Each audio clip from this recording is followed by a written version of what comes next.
Good morning and welcome to the Public Service Commission of South Carolina. We are here for a status conference in docket number 2021-130-S. Let's take a roll call of commissioners, please. Present in the hearing room, we have Commissioner J. Williams, Commissioner Thomas, Commissioner C. Williams, Chair Belser. Appearing virtually, we have Vice Chair Powers, Commissioner Irvin, and Commissioner Caston. We'll recognize Ms. Hill to read the docket. Thank you, Madam Chair, and good morning. We are here today for a status conference before the Commission in docket number 2021-130-S. As you may recall, Commissioners and parties, this docket was opened when South Carolina Water Utilities Incorporated and Synergy Utilities LP filed a joint application for approval of the sale of assets and transfer of facilities, territory, and certificate of public convenience and necessity from Synergy Utilities LP to South Carolina Water Utilities Incorporated. The status conference today was scheduled by the clerk's office for today to begin today at 10 a.m. Madam Chair, it's my understanding that the parties participating in this matter are present and are ready to proceed. Thank you, Ms. Hill. Let's take appearances from the parties, please. Madam Chair, I'm Scott Elliott. I'm counsel for the South Carolina Water Utilities, the applicant in this matter.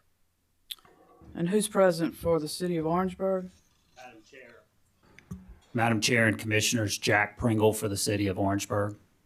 Is there anyone present from Northwood Estates Homeowners Association? Your Honor, I am here on behalf of Northwood Estates Homeowners Association, Skylar Hutto. The original pro se representative is here as well, Ms. Barbara Johnson-Williams. Thank you. Anyone from the South Carolina Department of Consumer Affairs? Office of Regulatory Staff. Thank you, Madam Chair. My name is Ben Muschin. I'm attorney for the Office of Regulatory Staff. With me today also is our Executive Director, Ms. Nanette Edwards. Okay. Thank you very much.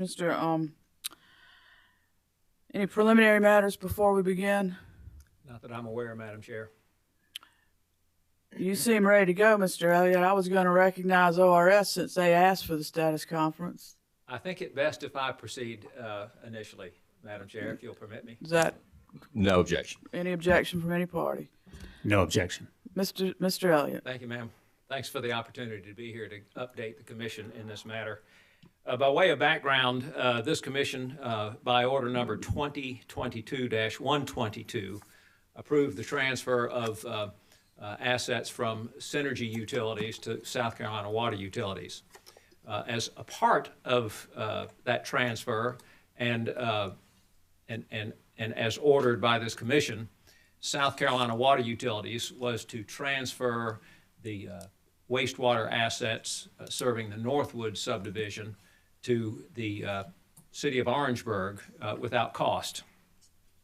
And if I may, I would like to, by way of reminder, point out that this court in its order on page 9 held as follows: Synergy, SCWU, and the city agree that upon transfer of the Synergy sewer assets to South Carolina Water Utilities, South Carolina Water Utilities shall transfer to the City of Orangeburg Department of Public Utilities at no cost, and the city and or the Department of Utilities shall accept from South Carolina Water Utilities at no cost the Northwood sewer system. The city and or Department of Public Utilities obligation to accept the system shall be contingent upon the obtaining of funding to make necessary repairs to the system and all necessary approvals from governmental and agencies and bodies, including Orangeburg City Council. My client is informed and believes that through the efforts of the legislative delegation in Orangeburg, that an amount of $2 million will be available for the upfit of the Northwood system once the matter is transferred to the Department of Utilities to Orangeburg. Mr. Pringle may be able to confirm that. As I will discuss in a moment, the City of Orangeburg Council has approved the transfer. More about that in just a minute. Back to the order number 2022-122, the court held that further, should the City of Orangeburg be unable to accept the Northwood system for any reason, specific contingency plans are described in paragraphs B and C of the settlement agreement.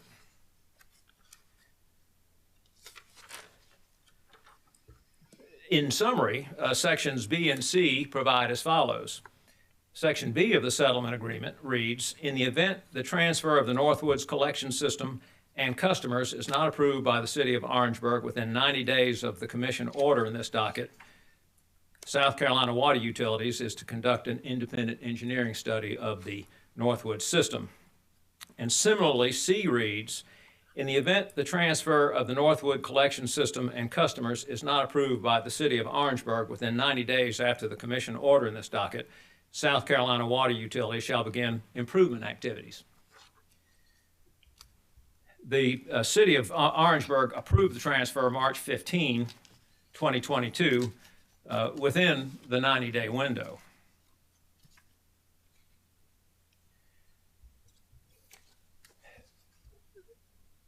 Synergy and South Carolina Water Utilities and the City of Orangeburg began their negotiations over the transfer of this system in October of 2021. And between the period of October 18, 2021 and March 18 of 2022, a half a dozen iterations of a transfer document were negotiated and back and forth. On March 15, the Orangeburg City Council approved the transfer, approved accepting the transfer of the system. Now, I would direct the Commission's attention to the ORS's filing of June 3rd, 2022, which is of record on the DMS, wherein the ORS requested the first of two status conferences in this matter. And in its filing of June 3rd, 2022, the ORS attached the minutes of the March 15, 2022 Orangeburg City Council meeting, which demonstrated the approval, importantly. But perhaps for the purposes of this status conference, more importantly, the ORS prudently included parts of the minutes to the March 15th meeting, wherein the City Council approved the transfer document that it would accept from South Carolina Water Utilities. And again, drawing your attention to ORS's June 3rd filing, the ORS has included the resolution approving the acceptance of the transfer, and as an attachment to that resolution, the ORS has included the transfer document approved and authorized by the Orangeburg City Council on March 15. I will represent to the Commission that after the first set of negotiations, after the first back and forth, the parties began to negotiate from a document prepared by the City of Orangeburg. And these negotiations culminated in this proposed agreement approved by the City Council. It's an important fact, it's a material fact, and it's helpful to y'all for an understanding of why we're where we are. All right, so Mr. Pringle, on March 18, 3 days after the approval by Orangeburg City Council, tendered a transfer document that in all material respects was identical to that approved by Orangeburg City Council. And another way of putting it is, Mr. Pringle, consistent with the authority he was granted by the Orangeburg City Council, tendered a settlement document to us on March 18, 3 days after the City Council meeting. On March 21, we submitted a counter proposal to Mr. Pringle's March 18th proposal. There were two changes, proposed changes, if you will. One was a Scrivener's error. The other was sort of a request that that instead of the city's proposed transfer date of June 1, that the city accept the transfer prior to June 1. Of course, there are two considerations for that. The first is that these customers in Northwoods are paying higher rates with the system in private ownership, if you will, than they will once the system has public ownership. So the customers would benefit. Secondly, of course, the utility, my client, would benefit in having the matter resolved, put behind us, and moving forward. The South Carolina Water Utilities is still operating the system and is still billing the system consistent with its tariff rate and with this consistent with Commission Order 2022-122. Now, after my email of March 21 back to Mr. Pringle requesting these two changes, the city went to ground, basically. I submitted several emails after March 21 asking for the status of our counterproposal. I heard nothing back from the city. By May 18th, it was apparent that that the June 1st transfer date was going to be pretty favorable to us after all, since we've heard nothing from the city of Orangeburg. And so I reached out to the Orangeburg city attorney.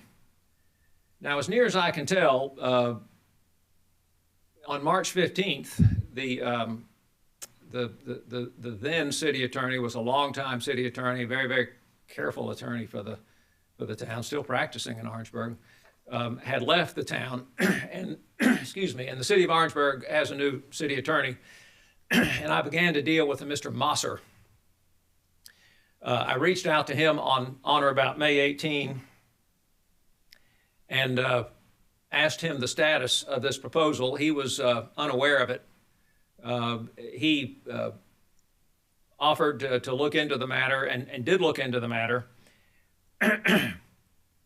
After the ORS submitted its request for a status conference, which was held on June 15th, I received on June 14th a transfer document that was materially different from the transfer document approved on March 15 by the Orangeburg City Council and submitted to me by their council. I think it's of no moment. My review of the minutes of the Orangeburg City Council since March 15 do not reveal the authority that Orangeburg now negotiates with, but I have to assume in good faith that that this new city attorney has some authority to change the deal. And so basically what the parties had all along agreed, and what Orangeburg has been promoting since December 9, 2021, is a transfer document transferring the system. And there are certain warranties in that transfer document, and those, since you're only transferring the property, we are assuring, warranting that we are transferring these pipes and pumps and manholes and fittings free of all encumbrances. So there is some assurance to the city of Orangeburg. Also, I should note that as a part of the negotiations leading up to March 15, the city of Orangeburg expressed the dissatisfaction about one of the easements that we were proposing to transfer with the system, and Mr. Parnell sort of dutifully negotiated the easement that the city wanted and paid for the easement. What Mr. Mosser is proposing is a different transaction from what you approved and what we negotiated since December of of 2021. And basically, he proposed a transaction agreement as if the town were purchasing not only the assets but the liabilities of and the goodwill and the cash and the revenue stream of this utility. Well, that's not the deal. The Southwest Water Company, South Carolina Water Utilities parent, General Counsel, has on June 29th proposed a counterproposal back to Mr. Mosser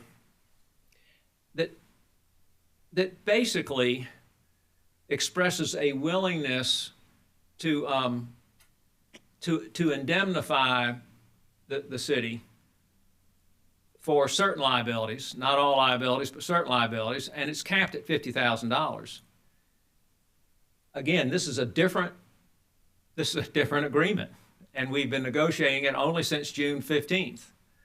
I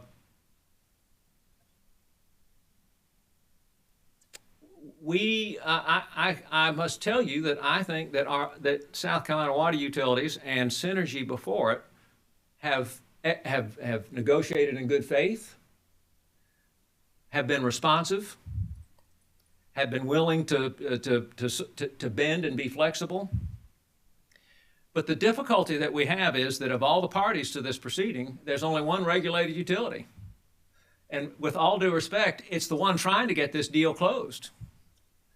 You've got some limited authority over the city of Orangeburg only because they have submitted themselves to your jurisdiction. When they petitioned to intervene, they became under this commission's jurisdiction. But I think by statute you are somewhat limited as to what you can as to what you can do with respect to parties that are not regulated by the commission. My client would be delighted to come to some terms so that we can transfer this system. It probably now cannot be transferred to September 1 if we all insist on beginning the transfer effective date on the 1st of a month. We've got to continue to charge these customers because we'll continue to maintain the system. I do think, and perhaps council will have some better ideas than I about this, but I do think that because Orangeburg has submitted itself to your jurisdiction, you can certainly order it to negotiate in good faith, if you will. I mean, I think you could order them to submit we've been waiting since June 29 to a counter proposal in writing to our latest agreement, and I would have thought that this hearing, scheduled before the Public Service Commission, as it has been, might have prompted the city attorney to respond, but he does, again, I think he feels like he's not compelled to do so because he's not really subject to your jurisdiction. That's the status. We're prepared. We've been prepared since October 18th of 2021, and we would welcome any assistance this commission could give to help us conclude the matter. I'll be happy to answer any questions.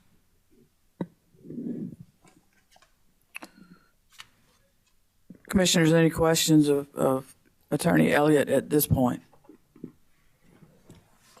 Madam Chair, Commissioner Thomas? thank you. Attorney Elliott, can you help me understand a little bit more about how we have authority over Orangeburg, the city, and just in your opinion, just help me understand a little better. I'm not an attorney. No. I'd appreciate it. Thank No, you. sir. You've got jurisdiction over them, and you've got jurisdiction over them for the purposes of this proceeding. Sort of simply put, since they've petitioned to intervene and you granted it, the city of Orangeburg is subject to whatever procedural schedule that the commission sets in this matter. The city of Orangeburg, by entering into a settlement agreement subject to the approval of this commission, submits themselves to your jurisdiction with regard to the fulfillment of that settlement agreement. It's very limited. Can't affect their rates. You know, can't make them improve their operations and so forth. But for the purposes of this proceeding, I think you have jurisdiction. Your powers or authority, if you will, are very limited, and probably limited just to sort of supervising this agreement and setting deadlines and so forth, which was my suggestion. Really, that I think you could order them to respond and come to the table and do so more expeditiously. But it's limited. Okay, thank you. I appreciate that. I hope that helped. Yes, sir. Commissioner Jay Williams? I apologize. Did I hear Commissioner Irvin? Yes, ma'am. I can wait.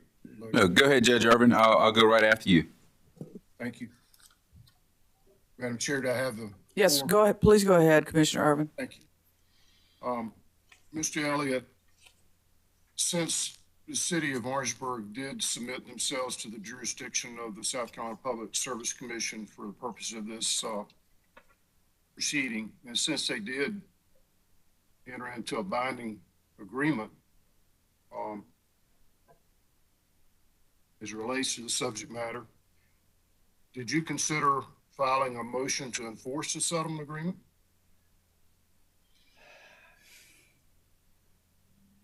I have considered our options. I have, at least at this point, chosen not to file a motion. I'm not sure, frankly, that your jurisdiction goes that far. I hate to bid against myself, but I'm not sure that y'all have authority to do that. I'm willing to be educated, however. Well, why wouldn't we? Since they asked to intervene and we granted the intervention, they're now a party of the action. Why would we not have the authority to enforce the settlement agreement? Well, to the extent that I mean, it's in the benefit of the ratepayers, right? Oh, yes, sir. Oh, man, they're being relative to what their bills would be if this system were transferred. They're really kind of overpaying. And so the public interest is protected under the settlement, correct? Yes, sir. And the city of Orangeburg is protected, correct? Yes, sir. I don't understand why you haven't filed a motion to enforce the agreement. Well, again, I think I've given it some thought and have some concerns about it. Well, what would you ask us to do if not enforce the agreement? Well, I think you would have the unquestioned authority to order them to negotiate and come to the table and stay at the table. I think you could order Mr. Pringle's client to respond. How long has it been since you heard from their attorney of record as it relates to the settlement? The matter's been taken from Mr. Pringle, I think, by the city attorney. Our general counsel has had some I think maybe some informal correspondence back and forth about the June 29 counter proposal, and my general counsel has asked the city attorney to put his concerns in writing, and so far the city attorney has declined to do so. Well, I'll wait to hear from the city attorney. I'd like to hear their position. And perhaps they can answer some of these questions for us. Thank you, sir. Yes, sir. Thank you, Judge. Thank you, Commissioner Irvin. Commissioner Jay Williams? Thank you, Madam Chair. Attorney Elliott, you would agree that the commission has the authority to interpret the settlement agreement, would you not? Yes, sir. Okay. Even if there's some question about our ability to enforce it, you would agree that we have the ability to interpret it? Yes, sir. Okay. Now, I want to be clear on something now, and I'm sure Attorney Pringle, he's going to give us his presentation, but is it your understanding that he no longer represents the city of Orangeburg? I think he's in an awkward position, and I'll let him speak to this. He's been retained by the city of Orangeburg represent it before this commission, but it is my understanding, certainly my impression, that that he was not vested with the authority or the responsibility to draft these agreements. I think that the city of Orangeburg has been relying on its city attorneys. All right. Mr. Pringle's in an awkward spot.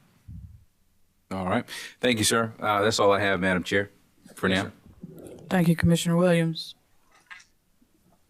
Madam Chair. Commissioner Caston? Thank you, Madam Chair. Morning, Mr. Elliott. Yes, sir.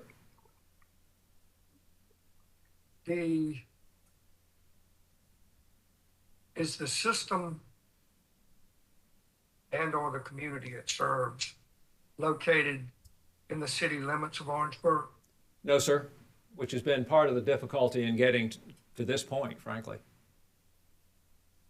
Does Orangeburg DPU or the city serve any other areas outside of the city limits?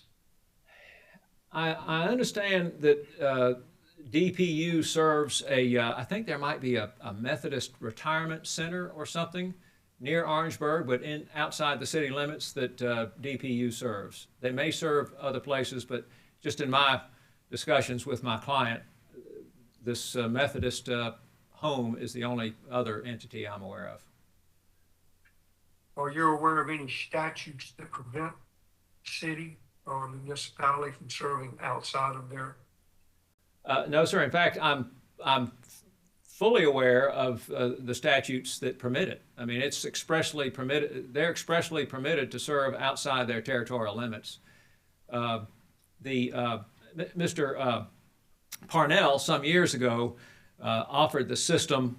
To your point, offered the system to Orangeburg County, which has a wastewater system, and we had some negotiations with the county over accepting it, and they went nowhere. The county, however, under the statutes, the county must cede the territory to DPU, and they have obviously done so. The county has rejected the system, and so and as I understand, I'm informed and believe that the county is authorized DPU to serve in the county service territory. Okay. Thank you very much. Yes, sir. Thank you. Chairman Belzer, Commissioner C. Williams? thank you. Attorney Elliott, thank you for the perspective and background. I'd like to know a little bit more about Mr. Messer's role with the city of Orangeburg. Are there other attorneys with the city of Orangeburg? Is he the chief counsel? And that may be a question for me to save. Well, I'll tell you what I know, which will be a little bit limited. In May, when I reached out and finally found Mr. Mosser, I was able to ascertain from the city's website that Mr. Mosser's partner or employer was the city attorney. Mr. Mosser, I think, is acting as an associate or partner. I'm not sure I'm not trying to diminish him, but he's acting for one of his partners in the matter. Okay. So, and I frankly have forgotten the name of the law firm. It meant nothing to me. Okay. And this is a totally different tact, and one that I've learned I need to ask you now because I might not be able to ask you again. Yes, ma'am. In terms of the settlement agreement, B and C, have you all begun the analysis by the independent contractor? No, ma'am. And you're required to finish it within a year? Yes, ma'am. Okay. Anything you want to add in terms of that process? No, I think my client is optimistic that it will find the will to bend far enough to get this transfer approved. Now, they have not informed me where that limit is. Thank you. No further questions. Yes, ma'am. Thank you, Commissioner Williams. Commissioner Thomas, you got another question? Yes, thank you. So, Mr. Elliott, do you have any information as to why Attorney Mosser may not be here today? And I know this is probably not a question for you, but like Commissioner Williams, sometimes if I don't ask the question, it's too late.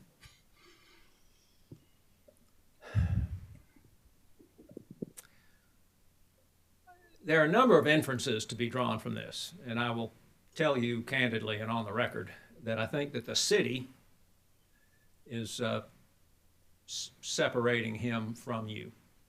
I mean, I think it's intentional that he's not here, that he's not here to discuss this matter with you. And I think the city has made the conscious decision to send Mr. Pringle in, and I'm putting him on the spot. And Mr. Pringle is not involved is no longer involved in the negotiation of this transfer document. So I mean, I think it's a legal tactic. This matter, I wish we could stand fewer legal tactics and more negotiation in this matter. Thank you, sir. That's all I have. Thank you. Commissioner Jay Williams, do you have additional questions? Okay. No, ma'am. Okay, thank you. Thank you, Mr. Elliott. You may be on the spot again. I'm here. Thank you. Mr. Pringle for the City of Orangeburg, whichever.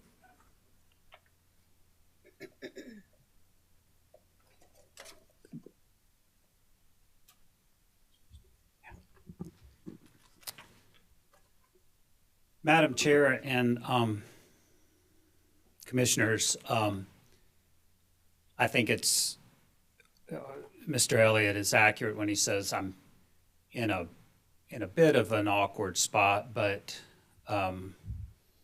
maybe not so much so. Let me start by saying that I don't argue with any of the particular, the facts in terms of when things happened and dates and when things were exchanged.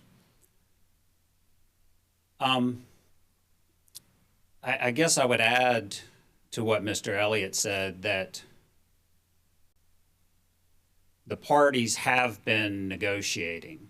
Again, arguably not at a pace or with a kind of chronology that is expedited, but it's my understanding that the City of Orangeburg is pursuing additional provisions in the transfer agreement that are important to the city in terms of representations and warranties. I really am not going to characterize the meaning or import or weight of those kinds of things, other than to say that the city has deemed those to be important and are trying to negotiate those into a final agreement.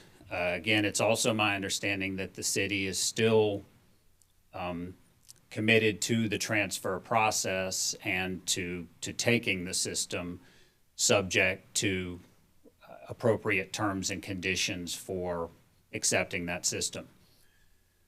One additional point, and I'm not sure of the date as I stand here, but that the City Council of Orangeburg did subsequently, in a meeting, authorize its city attorney to pursue this negotiation of the transfer agreement in order to pursue the city's interests. So for what that's worth, I'm frankly not sure of the legal effect of any of those particular things. And I know it sounds overly legalistic, but we still have a situation where neither party has signed a contract or signed a transfer document. So the negotiation continues to take place.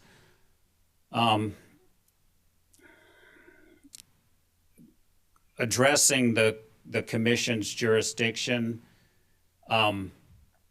It is certainly true that the city of Orangeburg petitioned to intervene and certainly became a part of this case. And so that confers at least something or some amount of jurisdiction or power on this commission.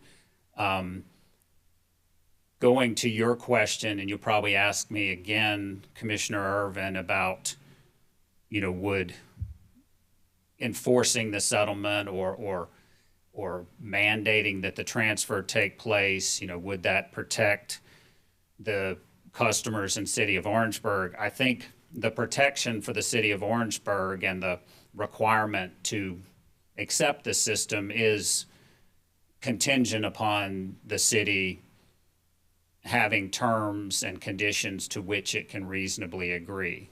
And, again, I recognize the chronology, but I do think, and I don't have exact answers for you about what's taken place in the discussions between Southwest General Counsel and the city attorney.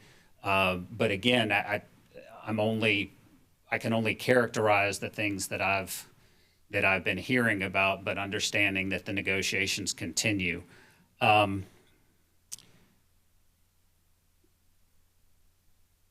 I hope that the negotiations, will continue apace. I don't know how much more that I can add to that. I'm, happy to answer questions about where this is and where it's going. I honestly don't know about the motivations for, various folks that are involved in this. I can only do the job that I've been, that I've been hired to do, and to try to represent my client's interests, and while also still, and I've said this before in this case, respecting the efforts of Mr. Elliott and his clients, and ORS and Mr. Hutto and his clients, as we tried to move towards some resolution of this. So I'll stop, and I'm sure that there are some questions that you will want to ask me. Commissioner Jay Williams. Thank you, Madam Chair. Attorney Pringle, based on the settlement agreement, the contingency clauses, do you opine that a transfer is not effectuated until the document is signed, or was approval by City Council enough? That's a great question, and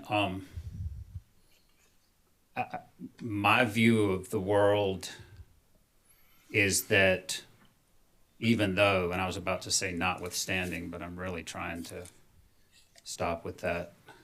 Even though the city had provided that approval, which was, that was some element, some necessary element of the transfer, that you still have documents that have to be properly executed, particularly because there's some of it is the nature of a deed that have to be transferred.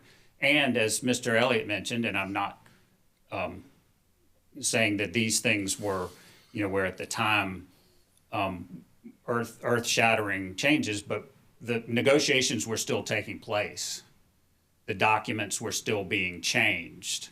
So I do think that, and until you've got executed documents, that's what it requires for a transfer to actually close and to be effectuated.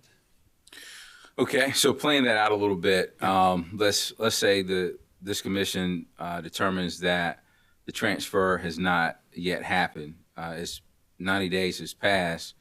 That would require SCWU to do what?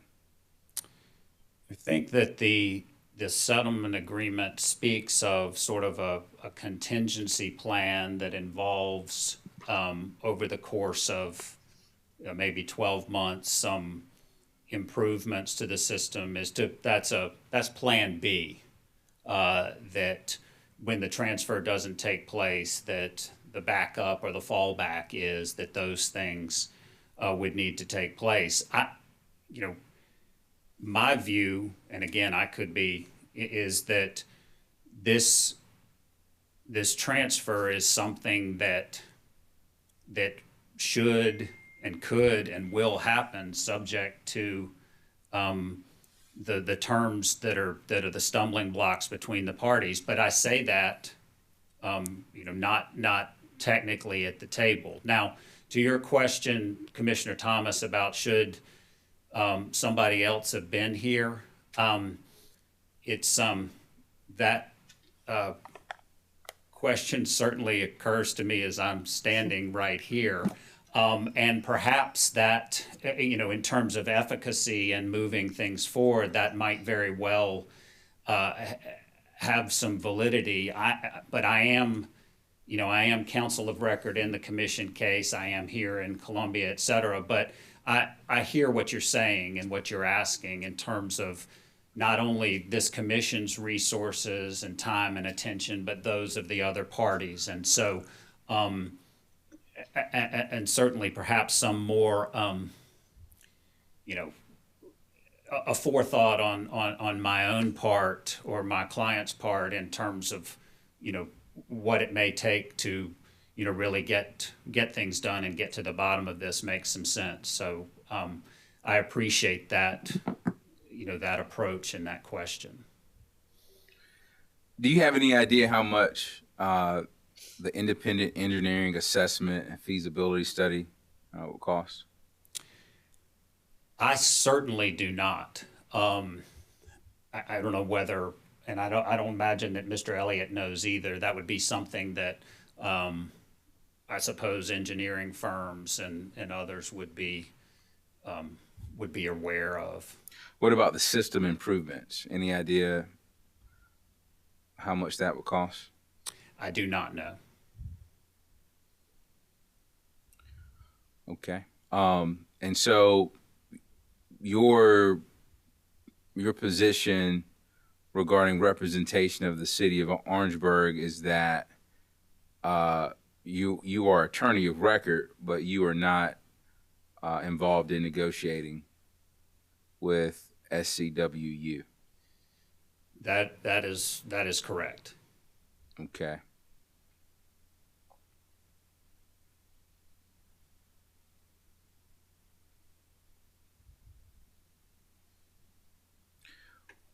Is the city attorney's office aware of the status conference here today? It is. Okay.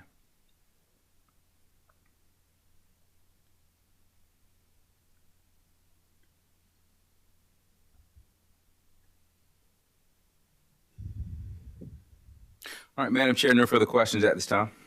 Thank you, Commissioner Williams. Madam Chair, Commissioner Irvin? thank you. Mr. Pringle, good morning, sir. How are you? Good morning, Commissioner.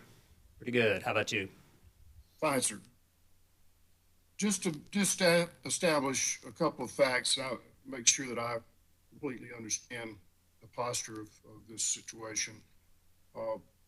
You did, in fact, represent the city of Orangeburg at the time this agreement was entered into and approved by the commission. Is that correct? I've been representing the answer is yes. I've been representing the city of Orangeburg throughout the pendency of this docket. And the city of Orangeburg has never told you to stop representing them. Is that correct? You're still attorney of record. I am. And you had a binding agreement with the other parties of record, which was approved by the commission, correct? We indeed had a settlement agreement, a binding settlement agreement that was approved by the party, executed by the parties and approved by the commission. And did you execute that agreement on behalf of the city of Orangeburg? I believe I did, yes. Well, you're familiar with the case law in South Carolina that a civil settlement is binding on the attorneys a civil settlement that is reached by the attorneys of record for a party or binding on that party. You're familiar with that line of cases, aren't you? I am, and I would not argue with the proposition that the settlement agreement is binding on the city of Orangeburg and on all parties that were parties to the settlement. So there's nothing to prevent any party from coming before the commission and asking us to enforce the settlement agreement that was reached. True? I would agree with that. Like Mr. Elliott, the answer is yes, and I'll let you keep asking before I postulate on my concerns. Thank you. And even though we don't have any direct regulatory authority over the city of Orangeburg, once they petition to intervene and once we grant that petition to intervene, they become a party to the action, correct? That is correct. They are a party of record with all the rights that go along with being a party. As well as responsibilities that go along with being a party, correct?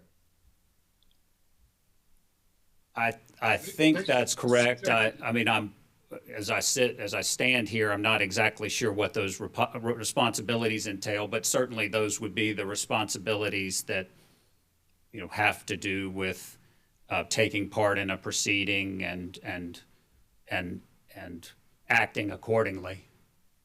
And also executing the necessary legal documents to effectuate the settlement agreement, correct?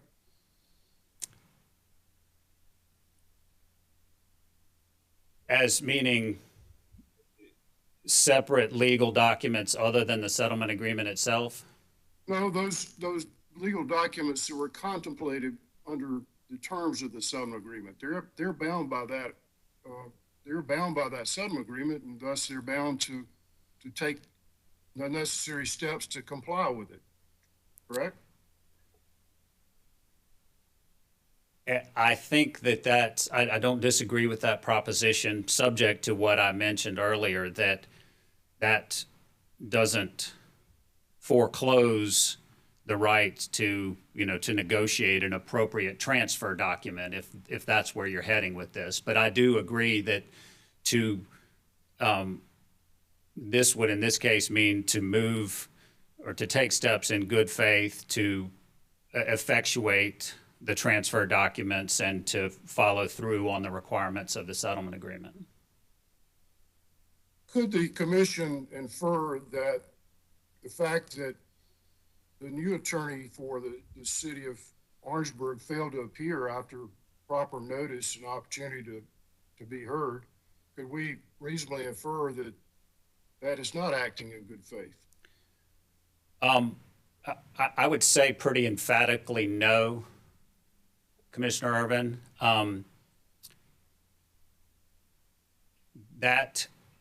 As I mentioned, the parties are still negotiating.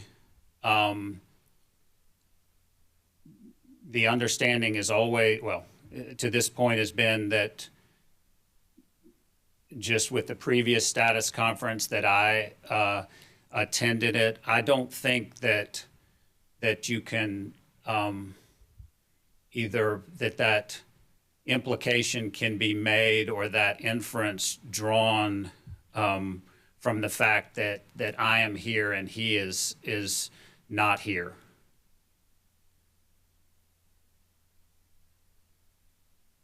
Do you know why he is not here? Well, the main reason is because I'm here. I don't mean for that answer to sound glib, but that's I'm not aware of anything that has been arranged such that I am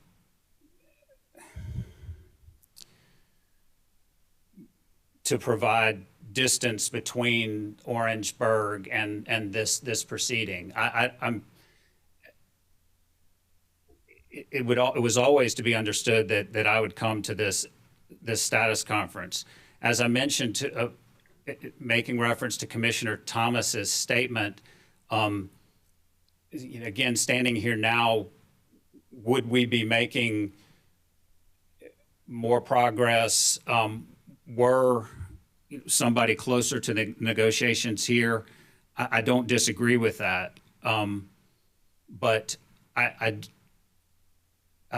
would push back strongly on the idea that just because I'm here and not somebody else means that there are impure motives or lack of good faith towards getting this done and negotiating this this transfer agreement. Are you still involved in the negotiations? I have not been involved in the negotiations. Do you think you should be involved in negotiations since you negotiated the original settlement agreement?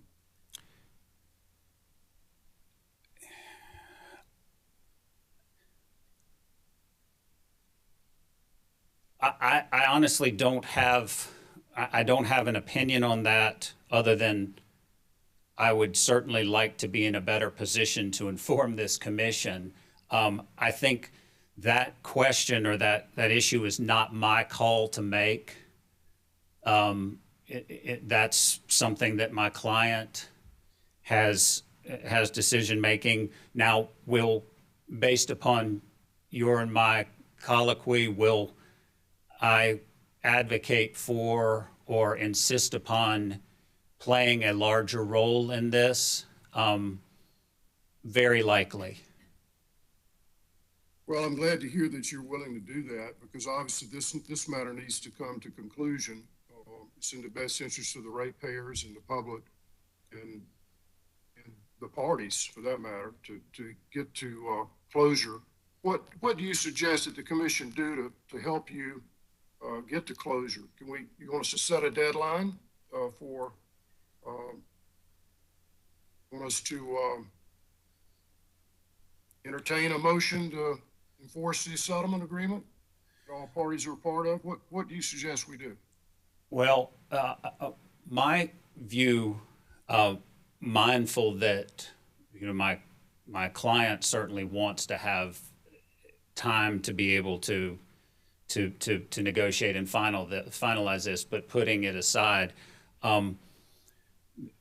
my view is that much like in my own life, professional and personal, I can, and I don't mean to be glib again about this, that I can barely get a cup of coffee without a deadline attached to it. But I think that something framing the time involved in directing the parties to take certain actions, to report to the commission, to confer, to all of those things might very well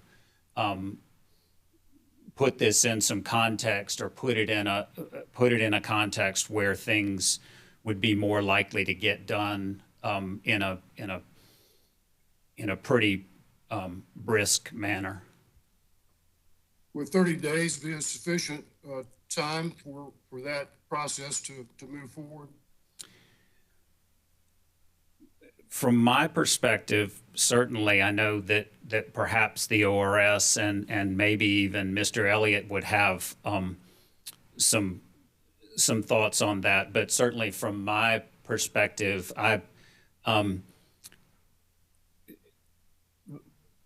suffice it is to say that regardless of what this commission orders, I have a specific set of marching orders already, and I'll just leave it at that. But I appreciate that, that thought process in terms of trying to move this along. Thank you.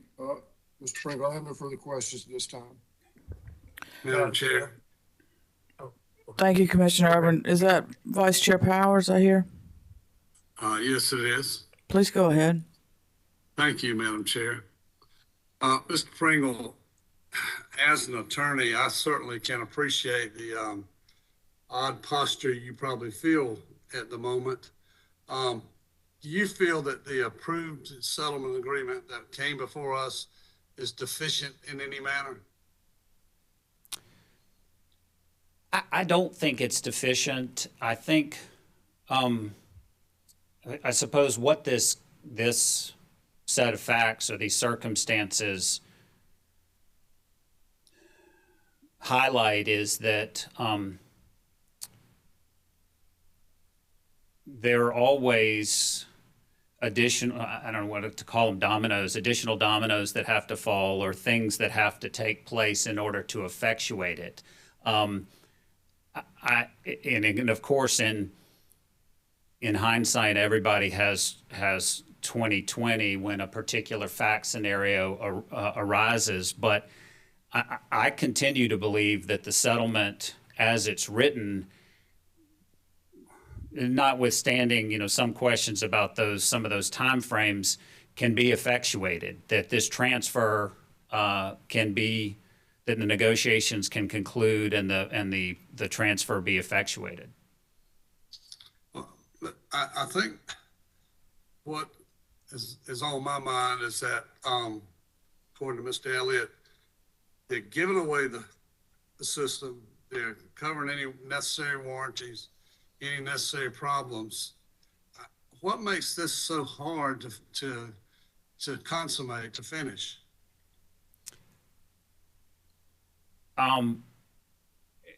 This may be the first time I've ever said this at this commission or basically anywhere before a decision maker, but I don't know.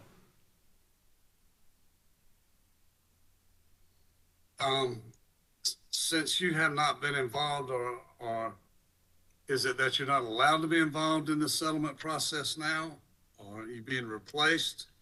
I've been in situations where extra lawyers are hired, and I wondered a case or two, and in fact, pursued being relieved as counsel if I'm not going to be involved. Do you feel like you need more authority, or is there anything we can do to push it? I think that ultimately this was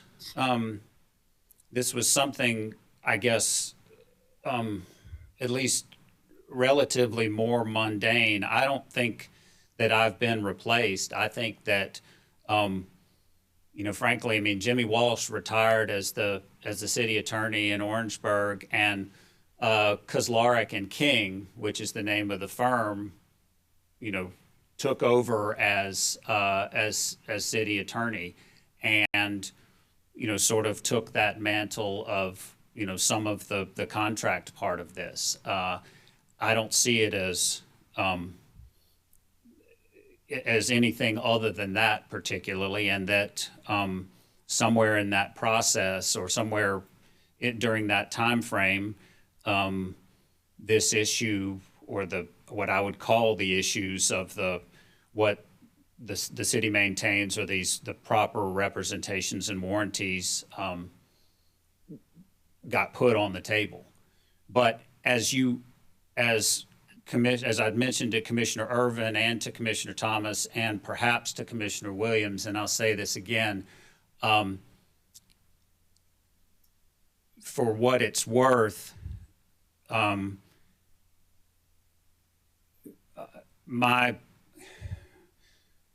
let's just say it this way, my attempts to participate more in a more fulsome way are going to begin in earnest immediately.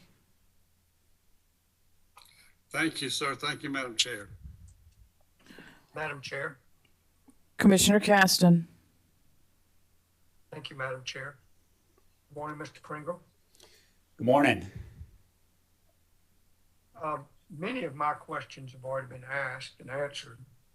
So some of what I'm going to ask is repetitive. Please bear with me. Can you hear me okay? I think so. I was not very subtly gesturing back to the folks to see if the volume could go up just a little bit, but this is not a concert. So, but I think I can hear you okay. How about now? That's perfect. Thank you. Can you hear me now? Yeah. Okay.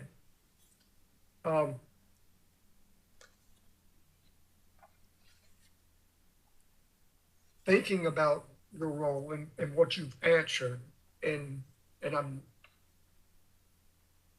not trying to paint you in a corner or anything, but I sense or see that, you know, you do have a tad of discomfort, or at least I shouldn't say discomfort. I think you are thoughtfully trying to answer these questions as well as you can. That's a true statement, correct? I hope so. It is. I'm sorry. It is. I know that.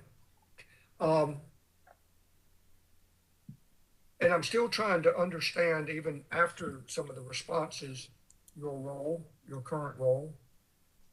And as I understand it, the city of Orangeburg has retained you and they are currently paying you.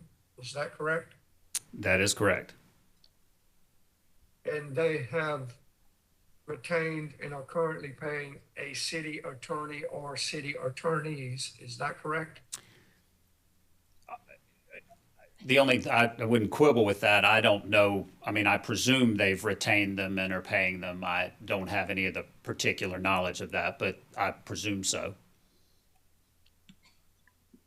But you certainly don't suspect that they're working for free, do you? I doubt it. Well, I recognize that you don't know what contract they have, but I'm just going to assume for right now that they're not working for free.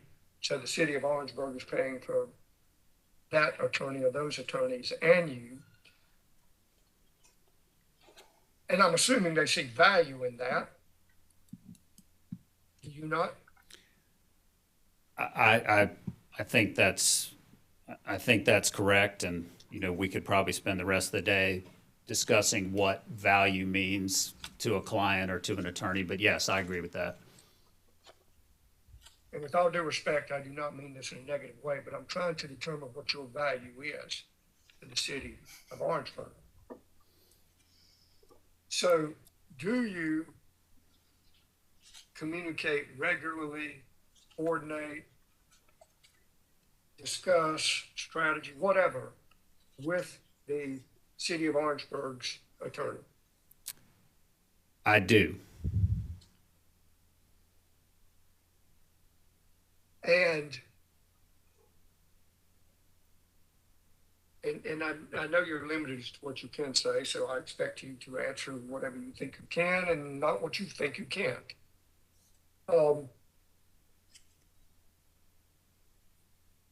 do you believe you are fully informed, fully abreast, and fully empowered to respond, make decisions, or whatever for the city of Orangeburg? Or is that the city attorney that does that, or is that you?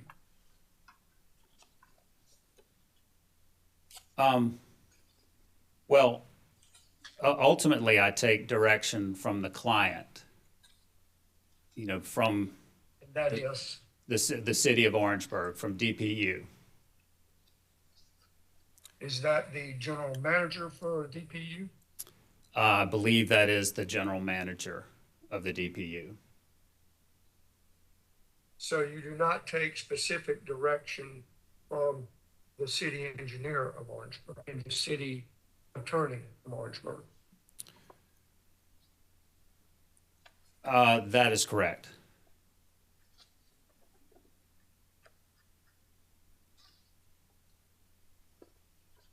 Okay. And do you agree, let me ask you this, are you aware of any entity, individual, business, or whatever that Orangeburg DPU serves outside of the city limits of Orangeburg? I honestly don't know what I do. I'll tell you what I do know. I'm not aware of what their specific service territory is. I do know that their tariff and their guidelines for water and wastewater use reference in-town and out-of-town rates for things like for tap fees and the like. So my presumption is that they do serve outside the city. And I also know that, and I don't know the specific nature of this, but that it's my understanding that they have a relatively cooperative relationship with the county of Orangeburg in terms of the provision of water and sewer service. Understand. So based on their rates or tariff structure, you have a level of confidence, a high level of confidence. They have an inside city limit rate and an outside city limit rate. That's my recollection, yes. And that's not unusual for many municipal systems or CPWs and DPUs, is it? It certainly, in my experience, almost every such collection of terms of service or tariff that I've reviewed in South Carolina contains that inside and outside sort of structure. Understand. And I've lost, touch with a lot of the utilities, since I've been gone for a while from the business. But my personal experience with the folks at Orangeburg, DPU, their professional staff and even on the ground staff that I knew through the course of time, I found to be very professional, very, good people, easy to work with. Has any of that changed? I don't have any particular knowledge of that particular. I don't have any particular historical knowledge. I know that I've found my client and its representatives to be knowledgeable and friendly and capable and good at what they do. So in your opinion, based on the best of your ability and knowledge of Orangeburg DPU and their policies, there is nothing to prevent them from serving outside the city limits and acquiring, accepting this facility and this community's customers, correct? That is correct. It's my understanding that this, that serving this system is going to be logistically and capacity wise and all the factors that it's going to be possible and allowable and doable, if that's a word.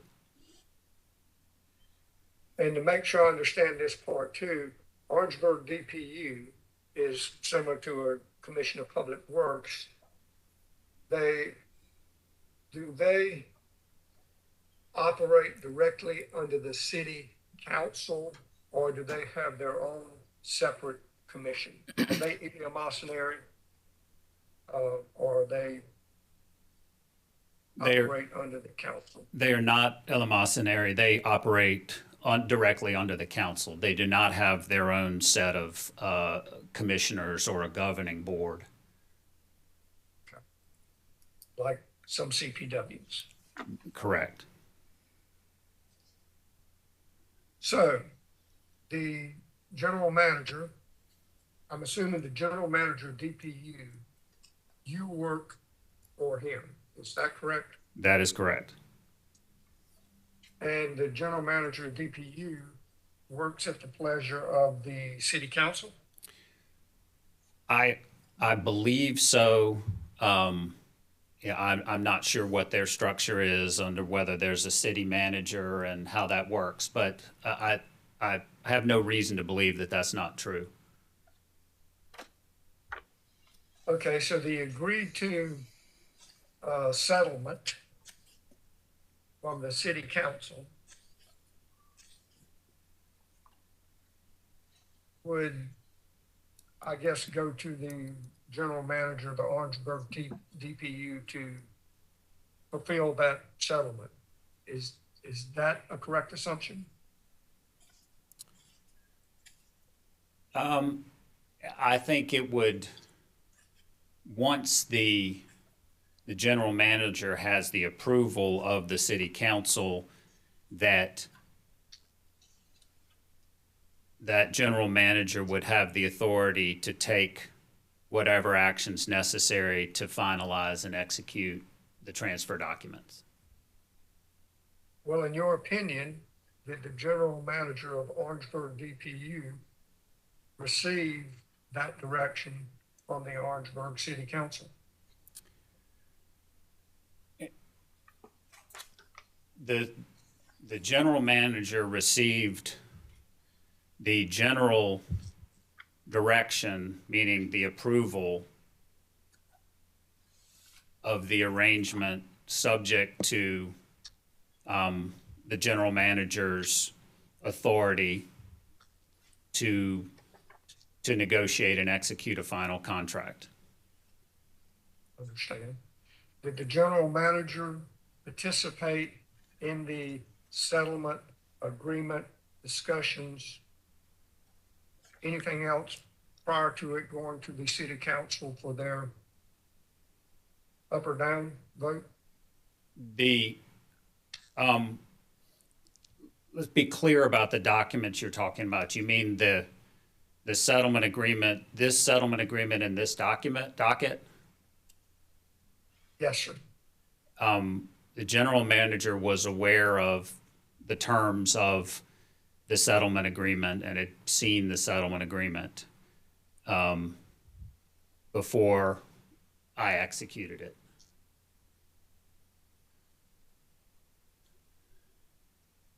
So did you execute it on his behalf and ultimately the behalf of the city council, or on behalf of DPU?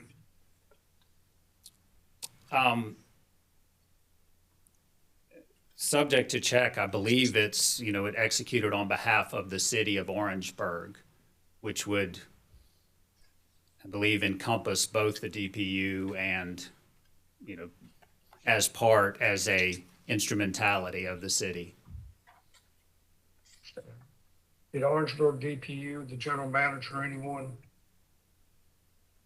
during that time or after that time express any concerns or doubts, or say, hey, we screwed up, we should not have initiated this?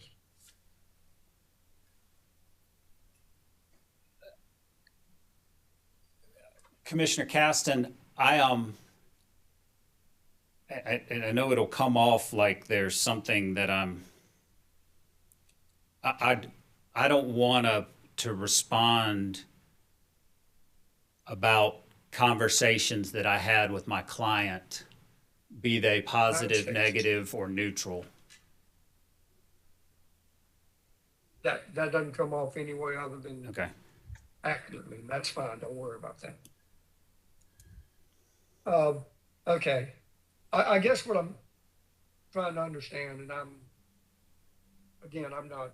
I know you're in a difficult position. I'm just really trying to understand what happened. What ungreased the greased skids? Because as I sit here and hear the conversation and look, I understand Orangeburg DPU and the city, they do not fall under the Public Service Commission, and I get that. Understand it, and I'd be the same way. But I'm also thinking about that community, those people that are there, that, they're kind of left to the mercy of the people that are in these positions. The city attorney, the general manager at Orangeburg DPU, the city council, and I've not heard anything so far that can explain, at least to me, why this can't be done and why it can't be done soon. I don't know that I would disagree with you, Commissioner. And I guess the best way that I would try to encapsulate it is, and in some ways it encapsulates the way, I'm viewing it now too, is that the city is absolutely ready and willing to take the system. They have the capacity. I mean, they're already. I mean, they have the capacity and the facilities and the ability to take it over. They actually have financing, which is, in my 25 plus years of practicing and doing public utilities law, it's the first time that I've known about a governmental entity having the wherewithal to take over a private system and actually having some financing to do that. At the same time, the city wants to make sure that the terms of the transfer adequately protect it. And I don't want to get back into, all that back and forth, but I agree with you wholeheartedly that there's no reason why those disagreements, those terms can't be ironed out in short order. And as I've now, again, it may come off as, and I don't want it to be because I'm telling you emphatically about it. I am certainly going to undertake to do whatever I can, the limits of what I can within my own, ethical responsibilities, and the fact that I can't tell my client what to do, but to see this through and to make sure that that things move more rapidly and at least towards some sort of resolution. I appreciate that, and that's good to hear. And I fully understand Orangeburg DPU's, and the city council's fiduciary responsibility. I get it. It's good to be cautious. It's not your money. But I also understand that there is that $2 million, I think, grant, or $2 million of some sorts. And I do not have all the details, understand all the details. I also get that.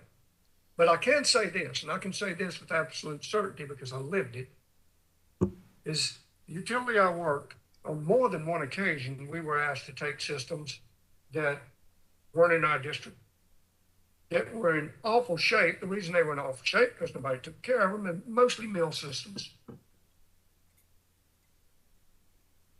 And there was nothing that made sense about that, at least to our utility at times, other than this. Those folks needed help. Nobody was really taking care of them. And we were in. And we did those things without grants or money. So I'm not saying that to sound pious or high and mighty, but in this situation, what I'm hearing, got a willing investor-owned utility wanting to give it, wanting to do, whatever assurances they can. Plus, you've got money that the state, I think, is guaranteed to someone. I guess hearing what I've heard, what I've read, is that I do believe the opportunity to wrap this up in a favorable way for those folks that need help is very doable.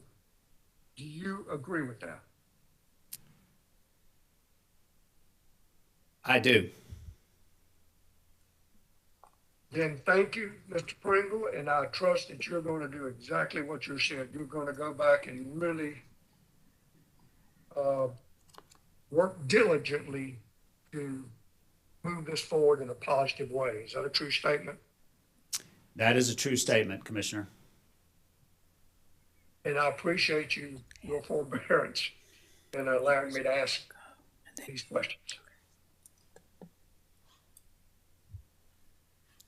Thank you, Commissioner Caston. Commissioner Thomas, thank you for patiently waiting. Thank you. So if it became necessary for us to come together again here at the PSC in this matter, do you think that we, as the PSC, have the authority to, I hate to use the word force, but to cause Attorney Moser, other attorneys that are involved on behalf of the City of Orangeburg and or City of Orangeburg employees, do you think we have the ability or authority to cause them to come in and appear before us? Commissioner Thomas, I'd say I don't have Title 58 in front of me, but I don't know that it would help me in this answer this. I'm not so sure, and I know the first part is a legalistic answer. I'm not so sure that you necessarily have the authority to force that, but you have the authority and the ability to strongly encourage that, and to articulate the importance of that. That having been said, there may in fact be, I was trying to think of analogous situations and they don't immediately come to mind, but I would like to be able to tell you, and I don't know that I can represent that this will happen. I would very much hope that we not need to get together again like this in order to get this towards a resolution. But I think your request or your suggestion would, it might very well be tantamount to a command performance, put it that way, even if it weren't necessarily something that's pursuant to a statute like a subpoena or something like that. But as a practical matter, maybe, but I don't want to get there. Okay. Let me just make sure I understand something that we covered probably a long time ago here. So it's my understanding that the City of Orangeburg Town Council approved the contract, and I'm confused as to whether or not when that contract was approved, was it signed or not signed, executed, not executed? It was not executed, and not signed.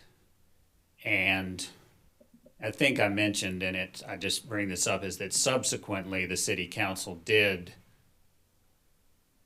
order or rule that the city was to go pursue those additional representations and the ones that they needed from Southwest. And I only mention that just to say that it is something they did, but it was not signed. And this is the first time I've ever encountered something like this. But as I mentioned earlier, I think it's, until it's executed, it's still subject to being negotiated. But I say all of those things, keeping in mind the things that I've already said about wanting to bring this to a resolution. And I'm not saying those things, which are legal facts, as a way to be standoffish or to cross my arms and say, that this isn't happening. We're, wanting to get this thing done, or I want to get this thing done, and I'm going to convey that back to my client. Okay. And given that the contract wasn't fully executed, do you think that we at the PSC have the authority to enforce that contract?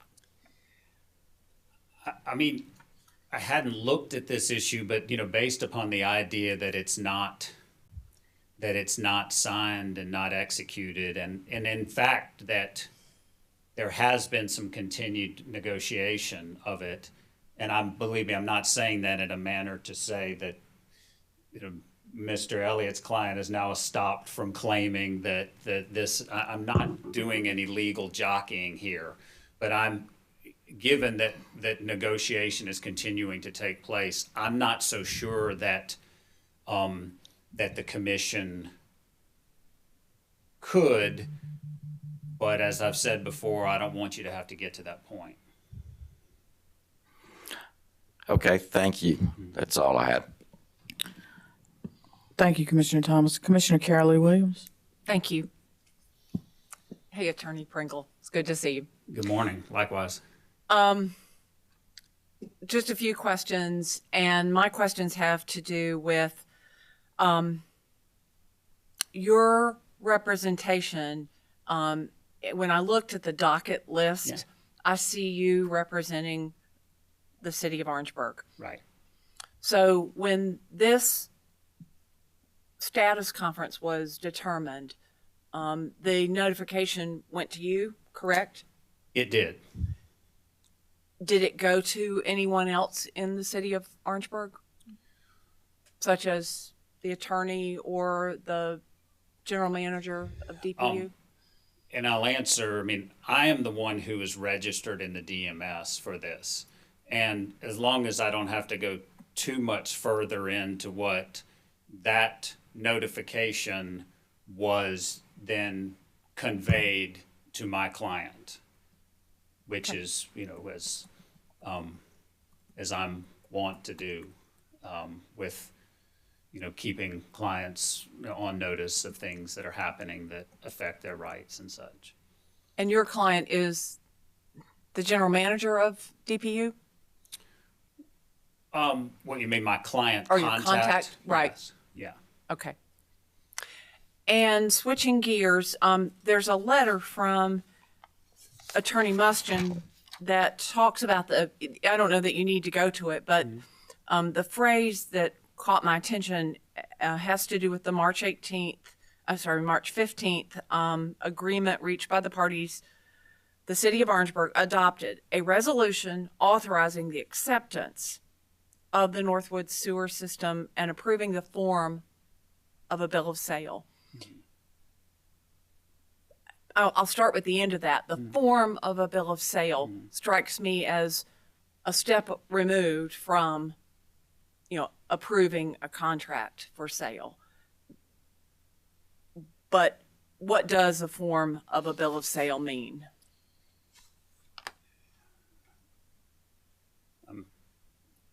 Sorry, Professor Wilcox, that I didn't listen more closely. And you may want me to ask Mr. Mustian, No, I don't mean to be. What I think, I agree with you, is that whatever it is, it's a predicate. It's a form, is to saying, and I don't know whether this is explicit, is to say, this is, we're giving you the go-ahead, negotiate it and get it done. And I don't think that my view is that whatever that form took, it didn't, wasn't a binding document, as evidenced, as I mentioned, that some additional negotiation took place. And I don't think that as a policy matter, that the city council would want to bind the hands of the DPU in terms of doing what it needed to do to look after the city's interests in finalizing the contract. And that's some of those things were taking place, and that's my view on it. Now, is that the black letter law in South Carolina? I'm not sure, although it strikes me that that's really the only way it could work, because otherwise, if you didn't use the term form, then you say something different, and there might very well be, a signature on it. I don't know. I'm getting a little bit far afield from your question, so. Is it standard with your client that they would approve a precursor to the final agreement? I don't know what is standard with the city of Orangeburg or with other municipalities or governing entities that are involved in in that contract process. I honestly don't know what that standard practice would be or how to measure it against other processes. And I only know it from one government's perspective, and it was final by the time that government would have been signing it. So, Right. which is why I looked at this language with more care. Yeah. Okay. Thank you. No further questions. Sure.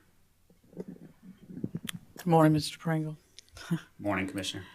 I'm noting from the documents filed that the new Orangeburg city attorney made a counter proposal on June 15th. Does that sound correct? That sounds right. And then counsel for Southwest, I believe, Mr. Wang, returned a document that I think is noted as June 29th. That's my understanding. And that's the last of the documents that have been red line marked up with proposals. Is that correct? That's my understanding. So it's been almost a month and nothing further from the city of Orangeburg. Is that correct? That you're aware of? That I'm aware of. That's Okay. correct. I know that, or it's my understanding from having been in this realm for a number of years, that the citizens of this neighborhood have been wanting Orangeburg to take over their system for quite some time. Would you agree with that? I think that's To the quite best of accurate. your To the best of my understanding. knowledge. Okay. yes. Do you think that the new county or new city attorney understands the impact to these customers and the fact that this is something they've been hoping for and wanting for quite a period of time? I'm not sure necessarily that he does, but I suspect that might be. It's possible that somebody might convey that to him in the very near future. Okay. And I know you don't know, and I can appreciate somebody new to a position coming in and having to have a lot of work to kind of oversee. This is just one that we're aware of, and that these potential customers are wanting, even though they're not voters in the city of Orangeburg, but it is something that would benefit them. And DPU already provides other services in this subdivision. I think Correct. they provide water Electric, service already, I water, believe. gas, perhaps. Correct. I don't They're know all. about- Most of them have some nexus. Okay. I think you understand that, and from what I hear from your representations, you're going to be having some conversations with your client and perhaps the city attorney. Is that correct? That's a fair assumption. Okay. Thank you very much. Commissioners, anything further? Commissioner Thomas? So did you specifically ask the city attorney if he could, or he or she could or would be interested in being here today? Yeah, again, treading a little bit, making sure that, I didn't, but in retrospect,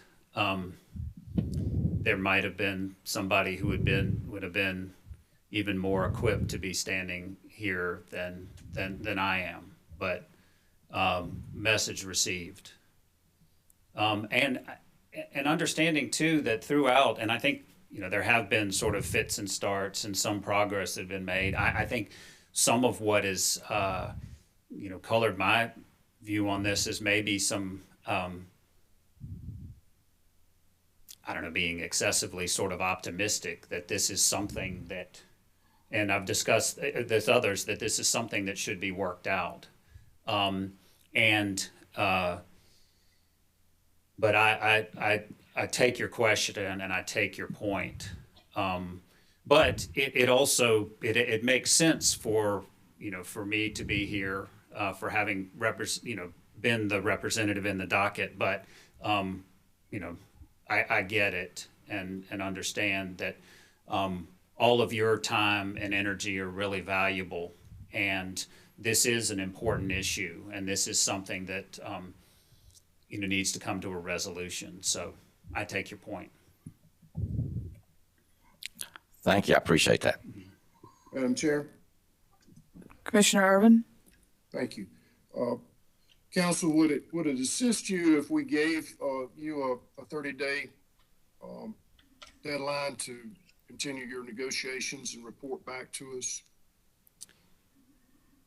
Commissioner, I think it might, subject,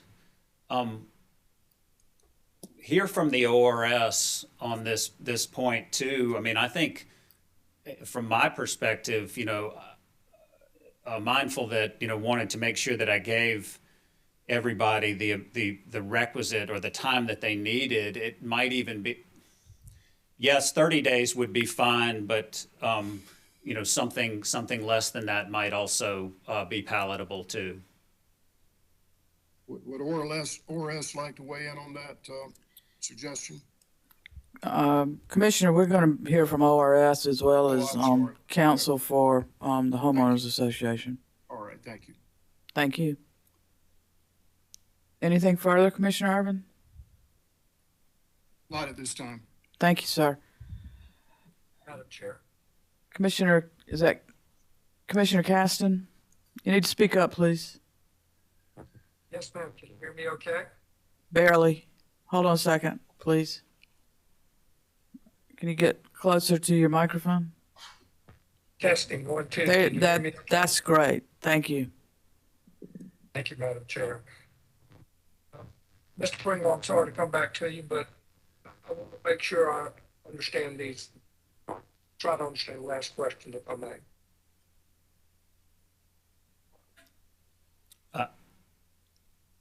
Did, And this may be replowing ground, but I'm trying to understand, better understand the holdup, who was waiting on whom. Has the city asked for info from the utility, from the investor-owned utility, and they have not provided it? As the city said, well, let's do one question at a time. I'm trying to determine what is the holdup? Who's the weak link in this chain? well, maybe putting aside the parties are still in the process of negotiating several terms in the transfer agreement. The city attorney provided a document to, and Mr. Elliott can check me on this, June 15th or thereabouts, June 14th or June 15th. South Carolina Water, or Southwest Water's general counsel provided a red line response on June 29th. And it's my understanding that that was the last marked up document that had been exchanged between the parties. Okay, so the city via the city engineer requested information from Southwest Water. Southwest Water provided that information toward the end of June. And waiting on a response from the city that says yay or nay. Is that where things are? I think it's the way I would characterize it is it's contractual negotiation rather than a request for information. It's, you know, the actual document that says here's what we're representing and warranting and indemnifying in connection with the transfer. My client or the city attorney sent a version on June 15th. Southwest Water sent back a redlined response on June 29th, and that's where it stands right now. in terms of back and forth. So it's been over a month. Commissioner Caston, we cannot understand you. So it has been over a month. Well, Response back from Southwest. it's been just about a month. It's been from, I think, and I don't know whether anybody's had any phone conversations about that, but you're right, there has not been a written response since the 29th, and today's the 26th. And you do not know if there's been any email or phone conversations relative to this between Southwest and city attorney? I'm not aware of any.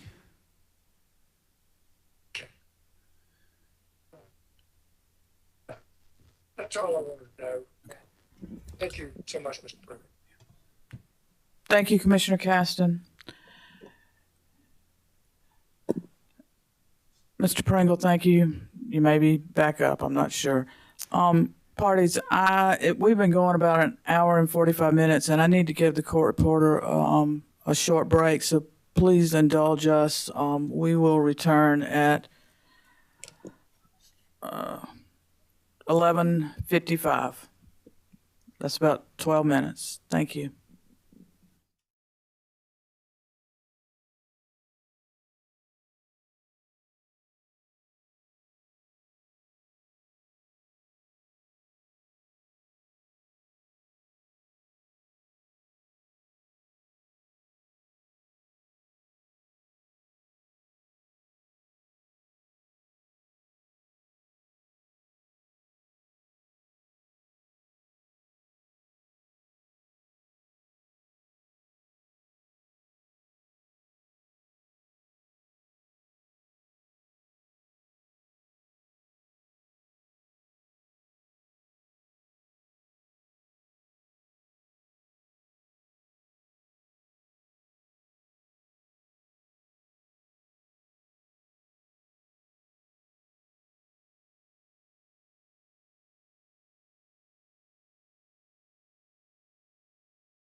Good morning again, and welcome back to this status conference before the Public Service Commission of South Carolina. Let's take a roll call of commissioners.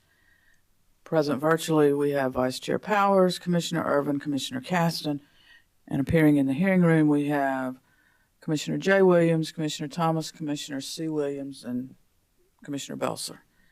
Let's see, we have heard from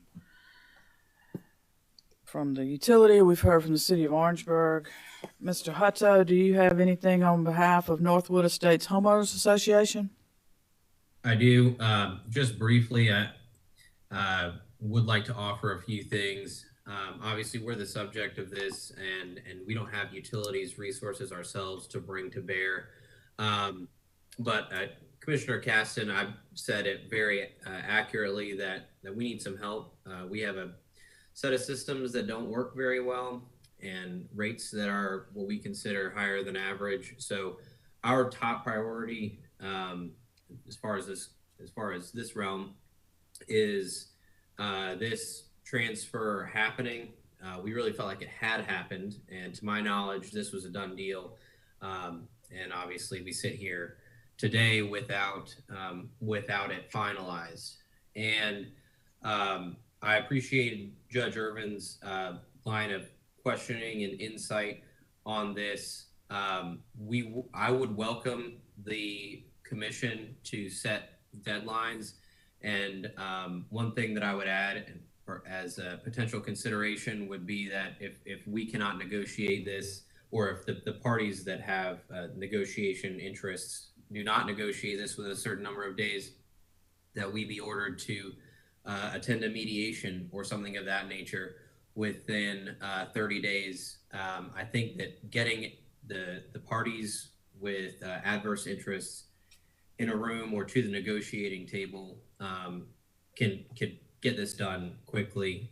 I have spoken with Mr. Mosser, the city's attorney, or Moser, and he sent me a detailed email about their issues and concerns with what was offered to them. Everything that he shared with me, I think, is something that could easily be worked out. None of it seems to be a tremendous obstacle. So with Mr. Pringle and Mr. Elliott's help, we're very hopeful this gets done soon.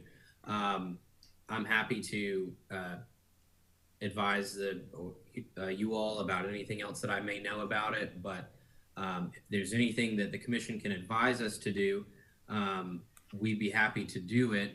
And in the event that nothing is done, we may consider our own motion to enforce settlement, either of Plan A or Plan B. But I'm hopeful that that is not a necessary action. Mr. Pringle and Mr. Elliott have been great to work with, and we're very hopeful that this is done shortly. And I welcome any questions. Thank you, Mr. Hutto. Commissioners, any questions for Mr. Hutto? Commissioner J. Williams.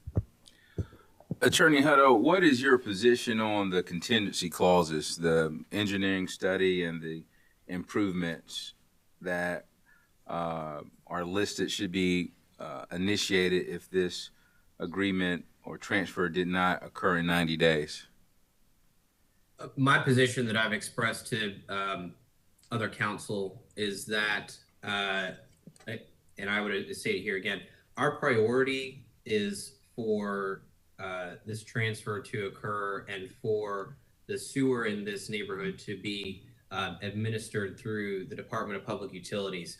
And my client did ask me to clarify it, but I think the commissioner already heard DPU does serve a wide range outside of the city limits. So that's not an issue here, but our priority is to have that transfer occur.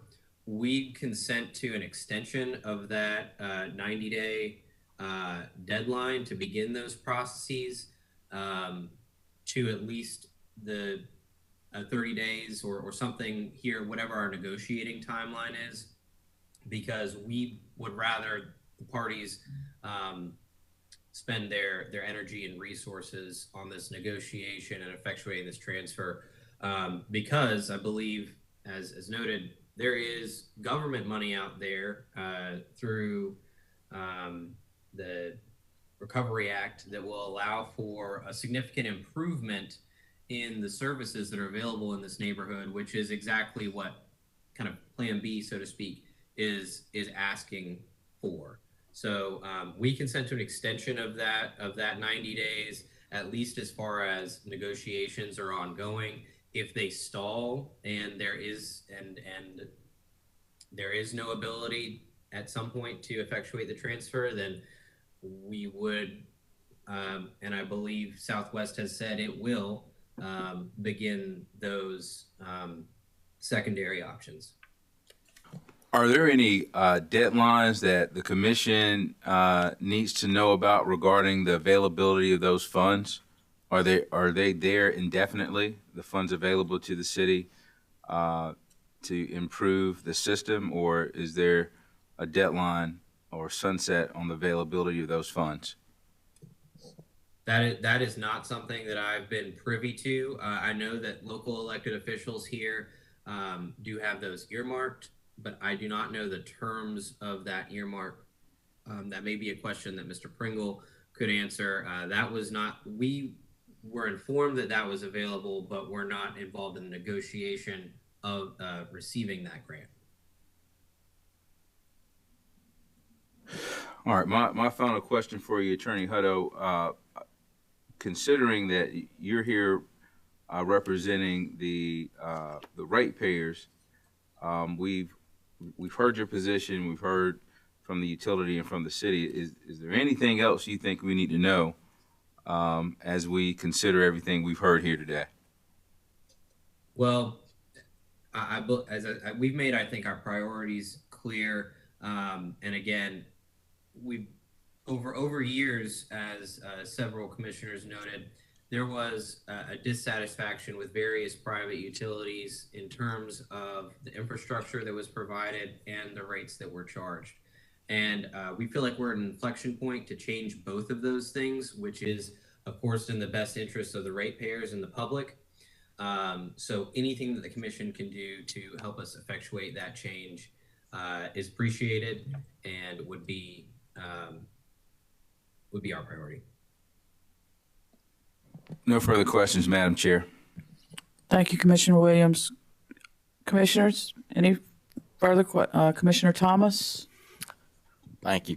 And this really is just a procedural type question. I know this is unusual, and I was just wanted to ask you, do you think it would be appropriate to allow closing arguments or statements if anyone wanted to avail themselves of that?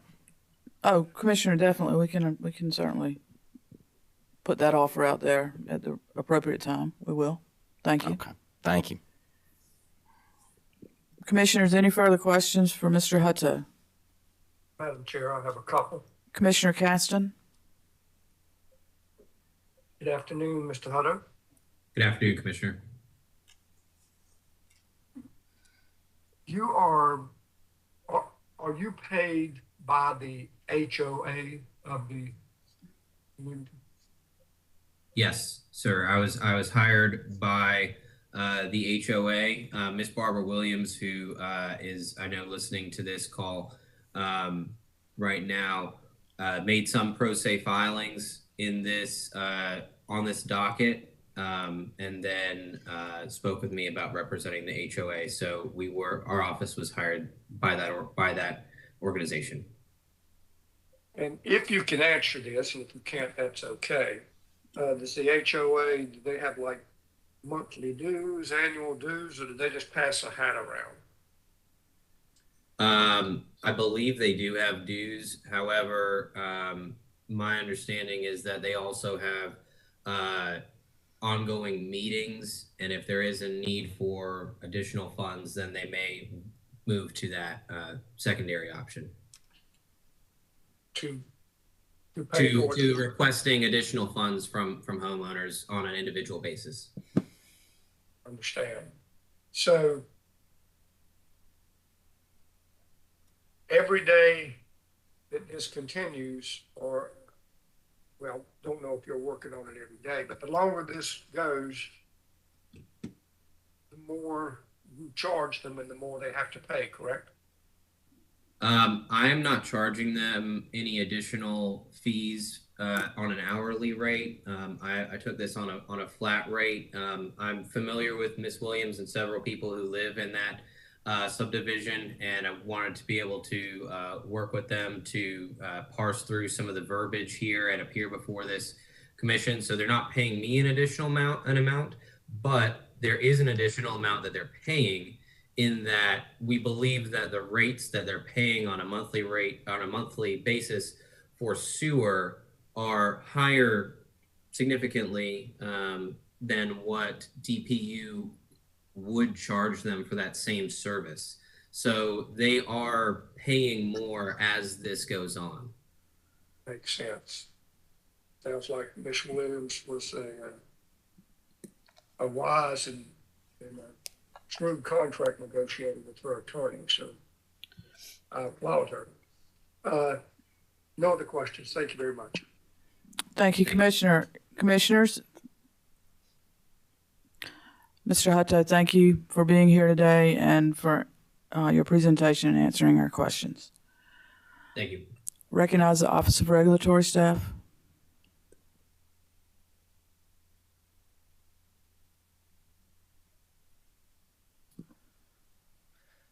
Thank you, Madam Chair, members of the Commission. I don't want to belabor this matter any longer than it needs to, and I think y'all have been well apprised of the background. I did want to say, since this matter began, ORS's concern in this has been for the Northwood customers.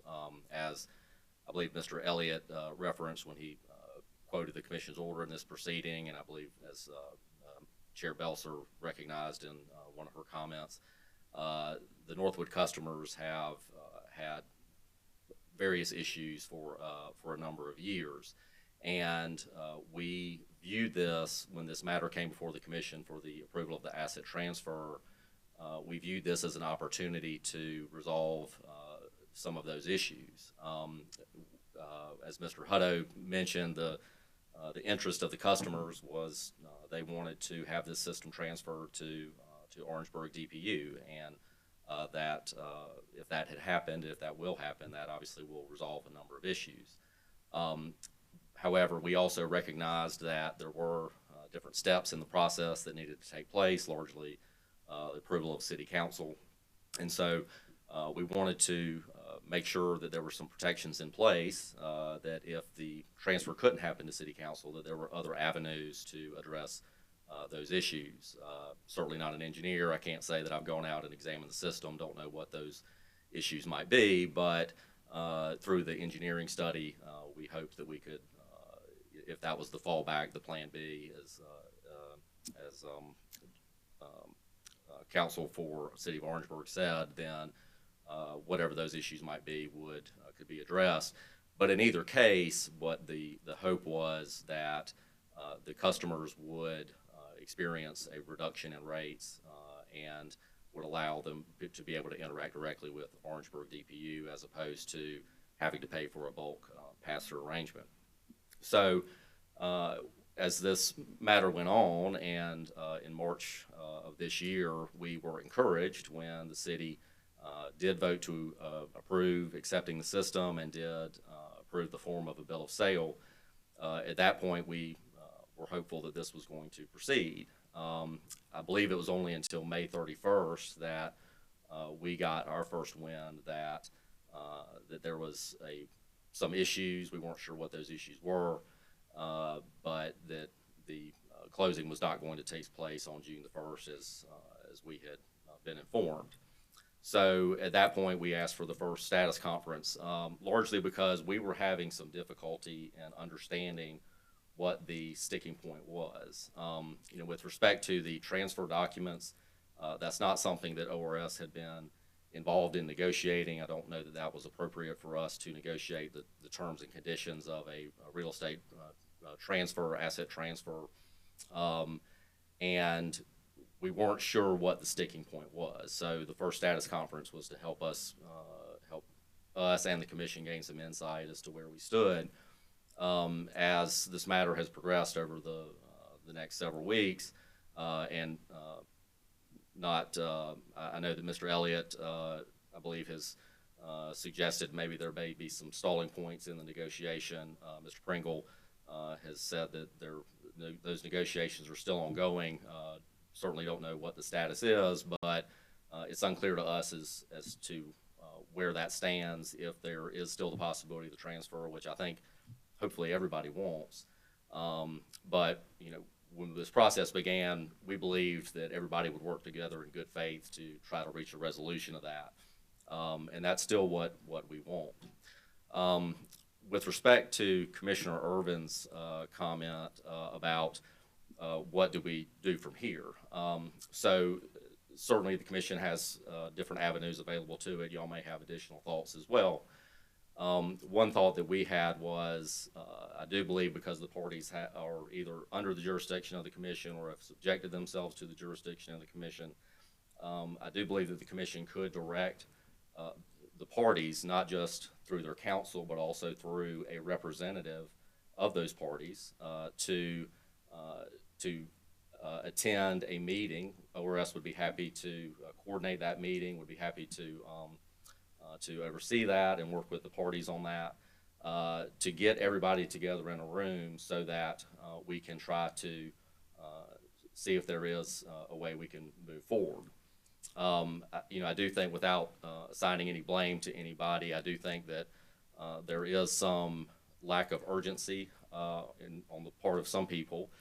And all that is really doing is causing the customers to have to pay more money and to endure these issues until this is resolved. I will represent to the commission that we routinely get questions from customers, questions from legislators, other interested parties on what is the status of this transfer, when is it going to happen, when are we going to become customers of Orangeburg DPU, and unfortunately we're not able to tell them because we don't know what the status is. So, providing an avenue for the parties and requiring the parties and their representatives to get together and sit down, whether that's at ORS's offices, whether that's in Orangeburg, at some other location, we would be happy to do that. I do believe Mr. Commissioner Irvin had suggested reporting back in 30 days. As far as the reporting back, I don't know that that's an issue. If the commission is inclined to require the parties to meet, I would recommend to you that can be done much more expeditiously, maybe within 2 weeks. Obviously, we would have to coordinate schedules with the different parties and make sure that everybody's available, but I think that it would be helpful to have the parties convene as soon as possible so that the customers can get some resolution of this as soon as possible. Another avenue is that I think the commission could require the parties and their representatives to appear before this commission, answer questions directly to the commission. That may be another forum that there could be some discussions amongst the parties and the commission as to where we are. So I think that's another avenue that's available to you. I will just sum up and say, I know that there are issues that we're all trying to work through. I think everybody in this room is working together in good faith. I do just want to say, Mr. Elliott and Mr. Pringle, I have the utmost respect for. I think they're excellent lawyers. I've looked up to them in my career, and I think that everybody in this room wants to move forward. I think that from ORS's perspective is we're just asking the commission for some assistance to kind of get this across the finish line. So with that, happy to answer any questions that the commissioners may have. Commissioners, questions for Mr. Muschin? Commissioner Jay Williams? Thank you, Madam Chair. Attorney Muschin and really all the parties, everyone has been very professional here, and I appreciate all the presentations. I will say that this is very upsetting. As I just think about, similar to, I can't remember which party stated that we thought this was a done deal when this first came before us, and now we're hearing that it seems as if we're no closer to approval than we were when we first heard this matter. And it almost seems as if the residents of the community, Northwoods, are almost being held hostage, waiting for something to happen. So I appreciate that we're here. We spent about 2 hours here, but I like action, swift action, prudent action. If the parties can't figure this out, Attorney Mustard, what is a hammer mechanism that the commission has to make this happen? Well, I think there are a couple of provisions. One is bringing the parties in expeditiously to have the appropriate people able to answer questions and discuss with you what the status of that is. The worst case scenario, I guess, would be the Plan B alternative. That's certainly not, I believe, what our preference would be, what the customer's preference would be.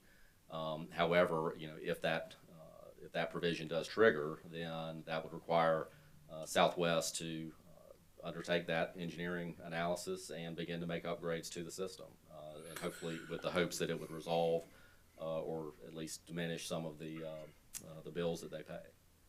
Do you have any idea how much the study and the upgrades would cost? I do not. I do know that those engineering analyses can be expensive, and I do know that there has been some debate between the parties and between the city as to what upgrades the system might need, whether those are in the millions of dollars or in the tens of thousands of dollars. I don't know, and certainly wouldn't represent to you what that might be. But that would be the focus of the engineering study, is to what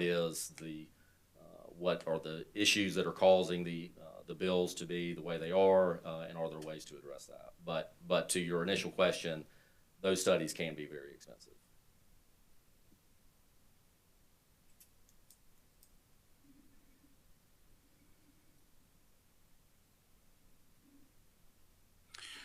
And so you being the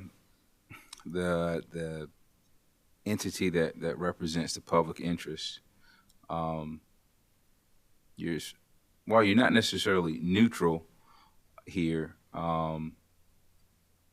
you really don't have any money involved. You just want to see the best thing happen for the folks that you represent. That's the public interest at all levels. Yes.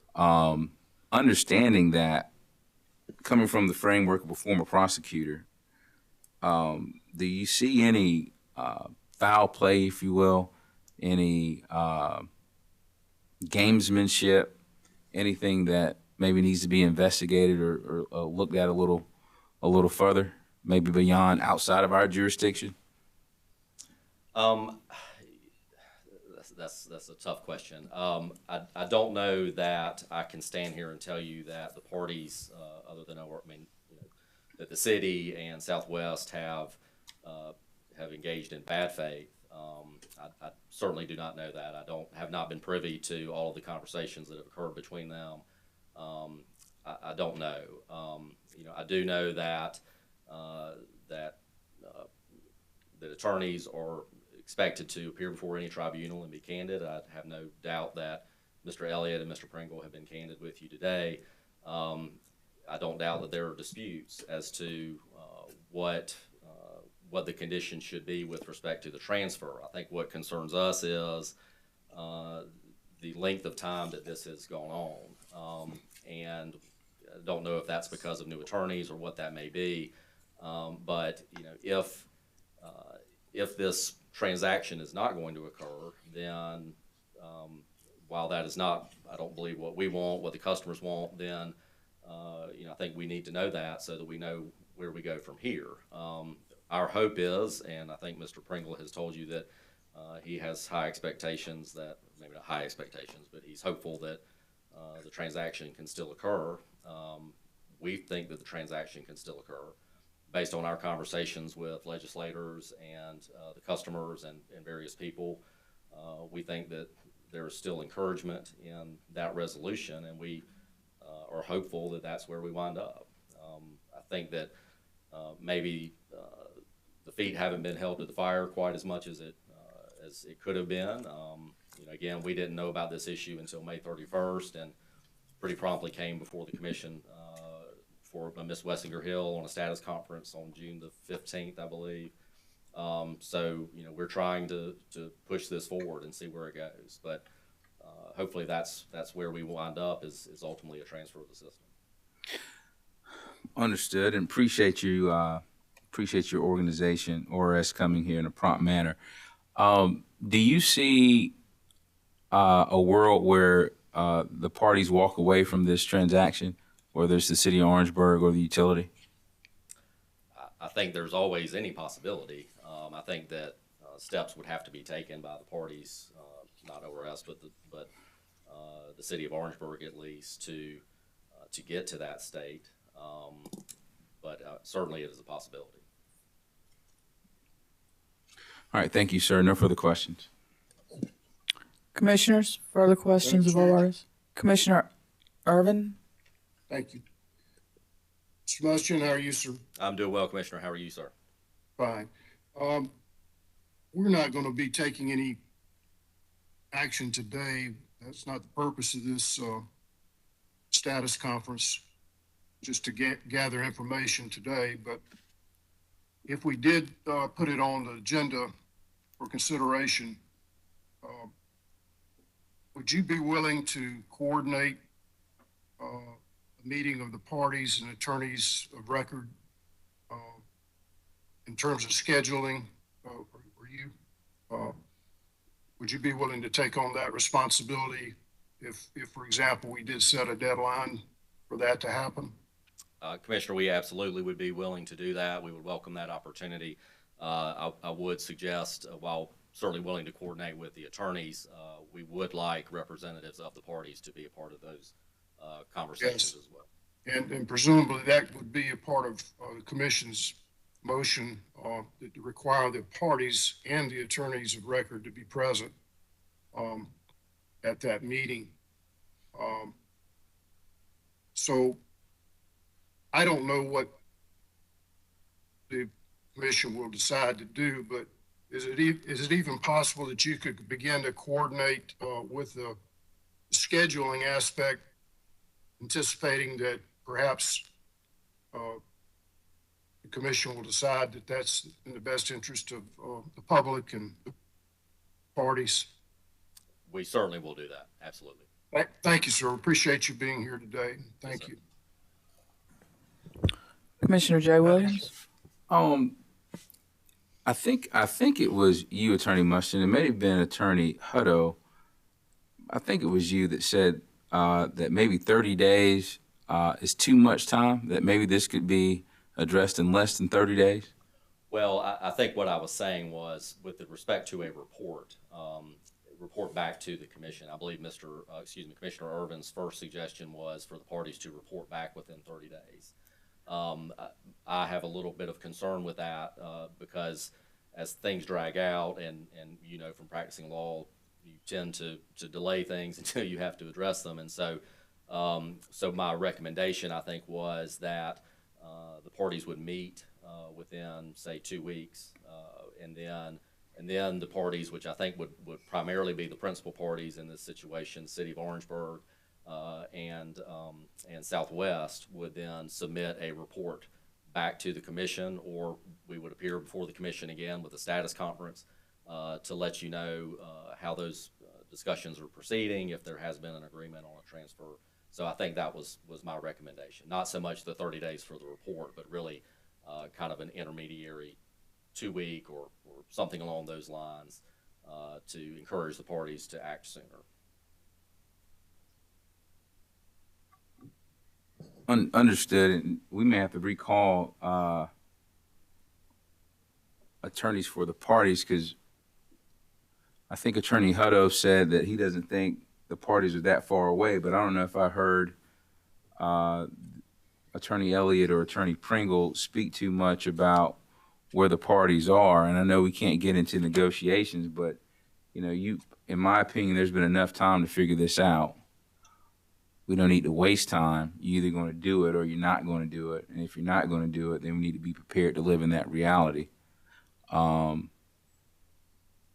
So, you know, I understand the reporting and all, I get all of that, but I mean, what are your thoughts about just how much time would it take just to get to a decision? You know, we're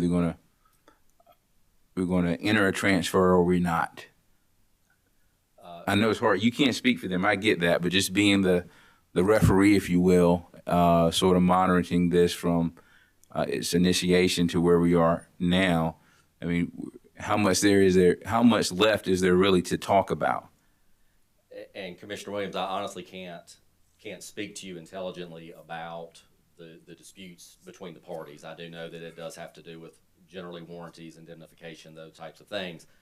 I don't know enough about what's going on between them to know what's reasonable, what's not reasonable, you know, any of those types of things. So it's kind of like a mediator. I mean, you know, you can ask a mediator, how long is it going to take to get this thing resolved? It may be that day, it may be 6 months. I just don't know. But you know, if the issues are not that difficult, if they are not that far apart, I think it would be helpful to everyone to get everybody together in one room and let's hash this out face to face, as opposed to sending an email and then waiting for a response a month later. All right, thank you. Madam Chair. Commissioner Caston? Thank you, Madam Chair. Good afternoon, Mr. Mutchett. Good afternoon. So listening to your responses, you've talked about trying to determine or understand what the sticking point is. And I don't want to put words in your mouth, but what I think you were saying the sticking point was determining, or the city determining, the condition of the system or how much it's going to cost. Is that correct or not? Commissioner Caston, I don't believe that's what if that's what I said, I certainly didn't mean to say that. My only understanding, which I believe is what Mr. Elliott and Mr. Pringle have discussed today, is that there are some disputes with respect to the warranties, the guarantees, the indemnifications that the city is requesting of Southwest. There may be other issues with respect to the status of the system and those types of things. If that's the case, I'm not aware of that. But my level of knowledge as far as the disputes really is in the warranty indemnification level, and even then, it's more just the representations that I've heard over the last few weeks when we've been discussing these in the status conferences and those types of things.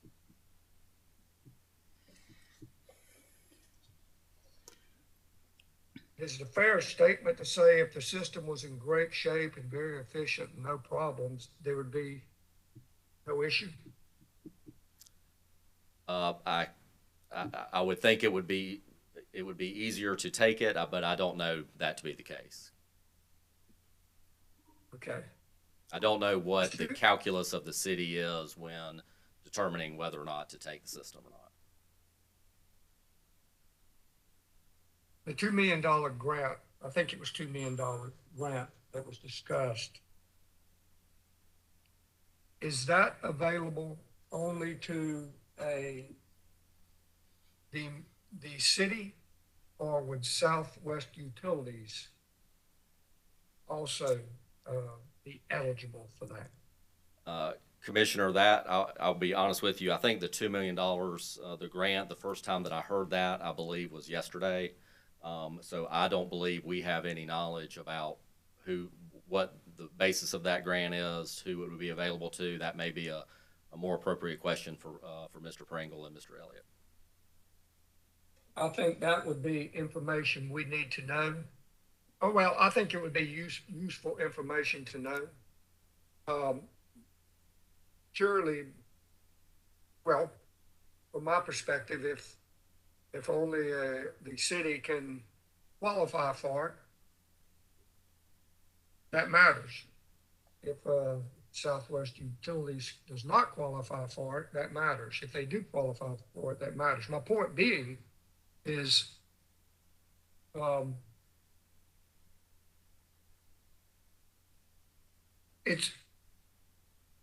how much it takes to bring the system to whatever standard the city desires, I understand. I fully understand that. But again, I'm simply giving a perspective from my past. The utility I was at, we understood that we existed for the customers that we served, those that we would serve in the future, and the betterment of the region we were in. Now, that I'm not trying to sound pious with that, but my point being is these are citizens of Orangeburg County. They're looking for help. Apparently, there's $2 million that can help the city with that system. We do not know if Southwest would qualify for that. They're paying rates beyond what they would have to pay if the city had it. So, if ORS organizes this meeting of the parties to better define what are the sticking points, what does it take to resolve those sticking points, who qualifies for the money, all those details, somebody knows the answers to those, and I'm not sure why that couldn't occur in 30 minutes. Does that sound reasonable? As an attorney, I don't know that anything can be resolved in 30 minutes, but I do take your point that I do believe that that those issues could be determined pretty quickly. One thing that did come to me, Commissioner Caston, as you were talking, back to your question about upgrading the system, I would like to note that when the settlement agreement was signed and when the parties were discussing, that was purely an asset transfer. I believe the bill of sale, either the bill of sale or some of the documents talks about taking the system as is. So at least at some level, the city, Orangeburg DPU appeared to be willing to take the system as is. So. Well, I guess that's what I was kind of wondering also, because, and listen, the city of Orangeburg DPU,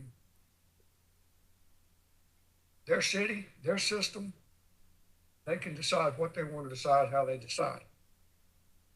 What I shared with you earlier was simply my view based on my experience at the utility I was at, was simply that. We didn't know what we were inheriting or what we were agreeing that we were going to take care of, but we knew it wasn't in good shape. If it were in good shape, it'd be an easy thing for anybody to do. In easy shape just to leave it as is. The point being is, well, you've answered that question. Initially, the city of Orangeburg kind of considered it as is. I guess that's kind of what I'm wondering now is, are they having second thoughts that if it costs more than $2 million, we don't want it? You know, heck with these customers and citizens, they can figure it out themselves. I'm sorry, I shouldn't ask that way. You can't answer that question. But it was your understanding that originally the city assumed or agreed that it would be as is, the system would be as is. That is my understanding. I certainly don't want to speak for the city and would defer to Mr. Pringle on that, but that was my understanding, yes, sir. And if there's a $2 million grant that is available, it would be as is minus $2 million. Again, I don't know how that $2 million would be applied. I don't know what it would be for, so I really just can't speak intelligently about that. Got it. Well, that's all the questions I have. We'll just trust ORS to herd the cats and get an answer. We'll do our best, yes, sir. Yes. Thank you, Thank you, Commissioner Caston. Any other commissioners? Thank you, Mr. Mustian. Appreciate your presentation. Thank you, Madam Chair. Have I reached all the parties here? Gentlemen, we've had a request for some closing arguments. If there are any closing statements that the parties would like to make or respond to anything they've heard, I'm going to recognize Mr. Elliott first. Thank you, Madam Chair. Just briefly, appreciate the ORS offer. We're ready to go. It occurred to me sitting here that I would be, that I think Mr. Pringle could probably get us a written response by 5 o'clock this afternoon to the June 29th proposal, but that may be too much to ask. It's just subject to schedules. I'm sure my client will make itself available to a mediation, as what I really kind of taking the ORS proposal to be within the next 2 weeks. I think 30 days is plenty for a written report. Frankly, it occurred to me, Commissioner Thomas, sitting here, I'm not sure, I may regret suggesting this, but one way to get to the parties to get into this room is to schedule a hearing with testimony if the matter can't be resolved. So we're ready to go. We'll cooperate. Any schedule the ORS suggests, we'll abide by any orders the commissioner issues. Thank you. Mr. Pringle?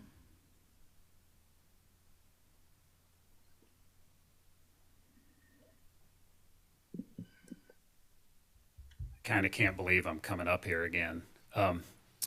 But I would just echo what Mr. Elliott said. I don't like the metaphor necessarily, but what is it that somebody says the way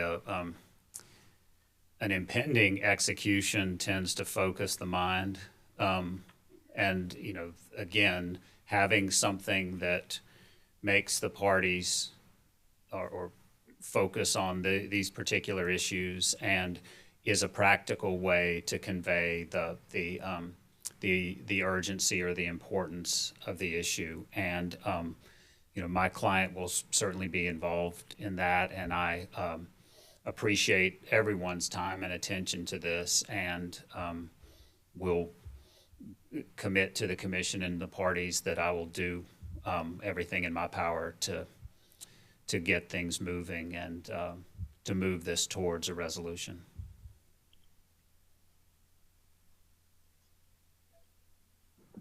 Thank you. Mr. Hutto, do you have any closing remarks? We welcome these deadlines as well.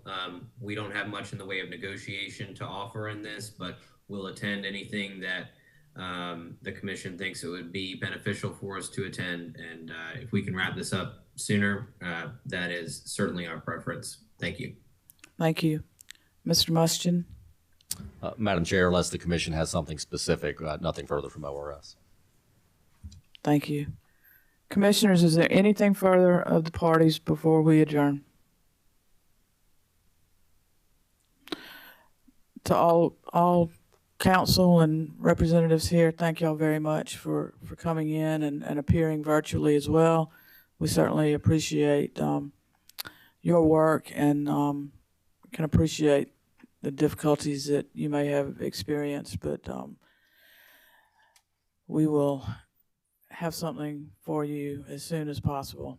And I think we've got a commission meeting this week. We don't have one next week. I think you'll hear something sooner rather than later. Thank you. We are adjourned.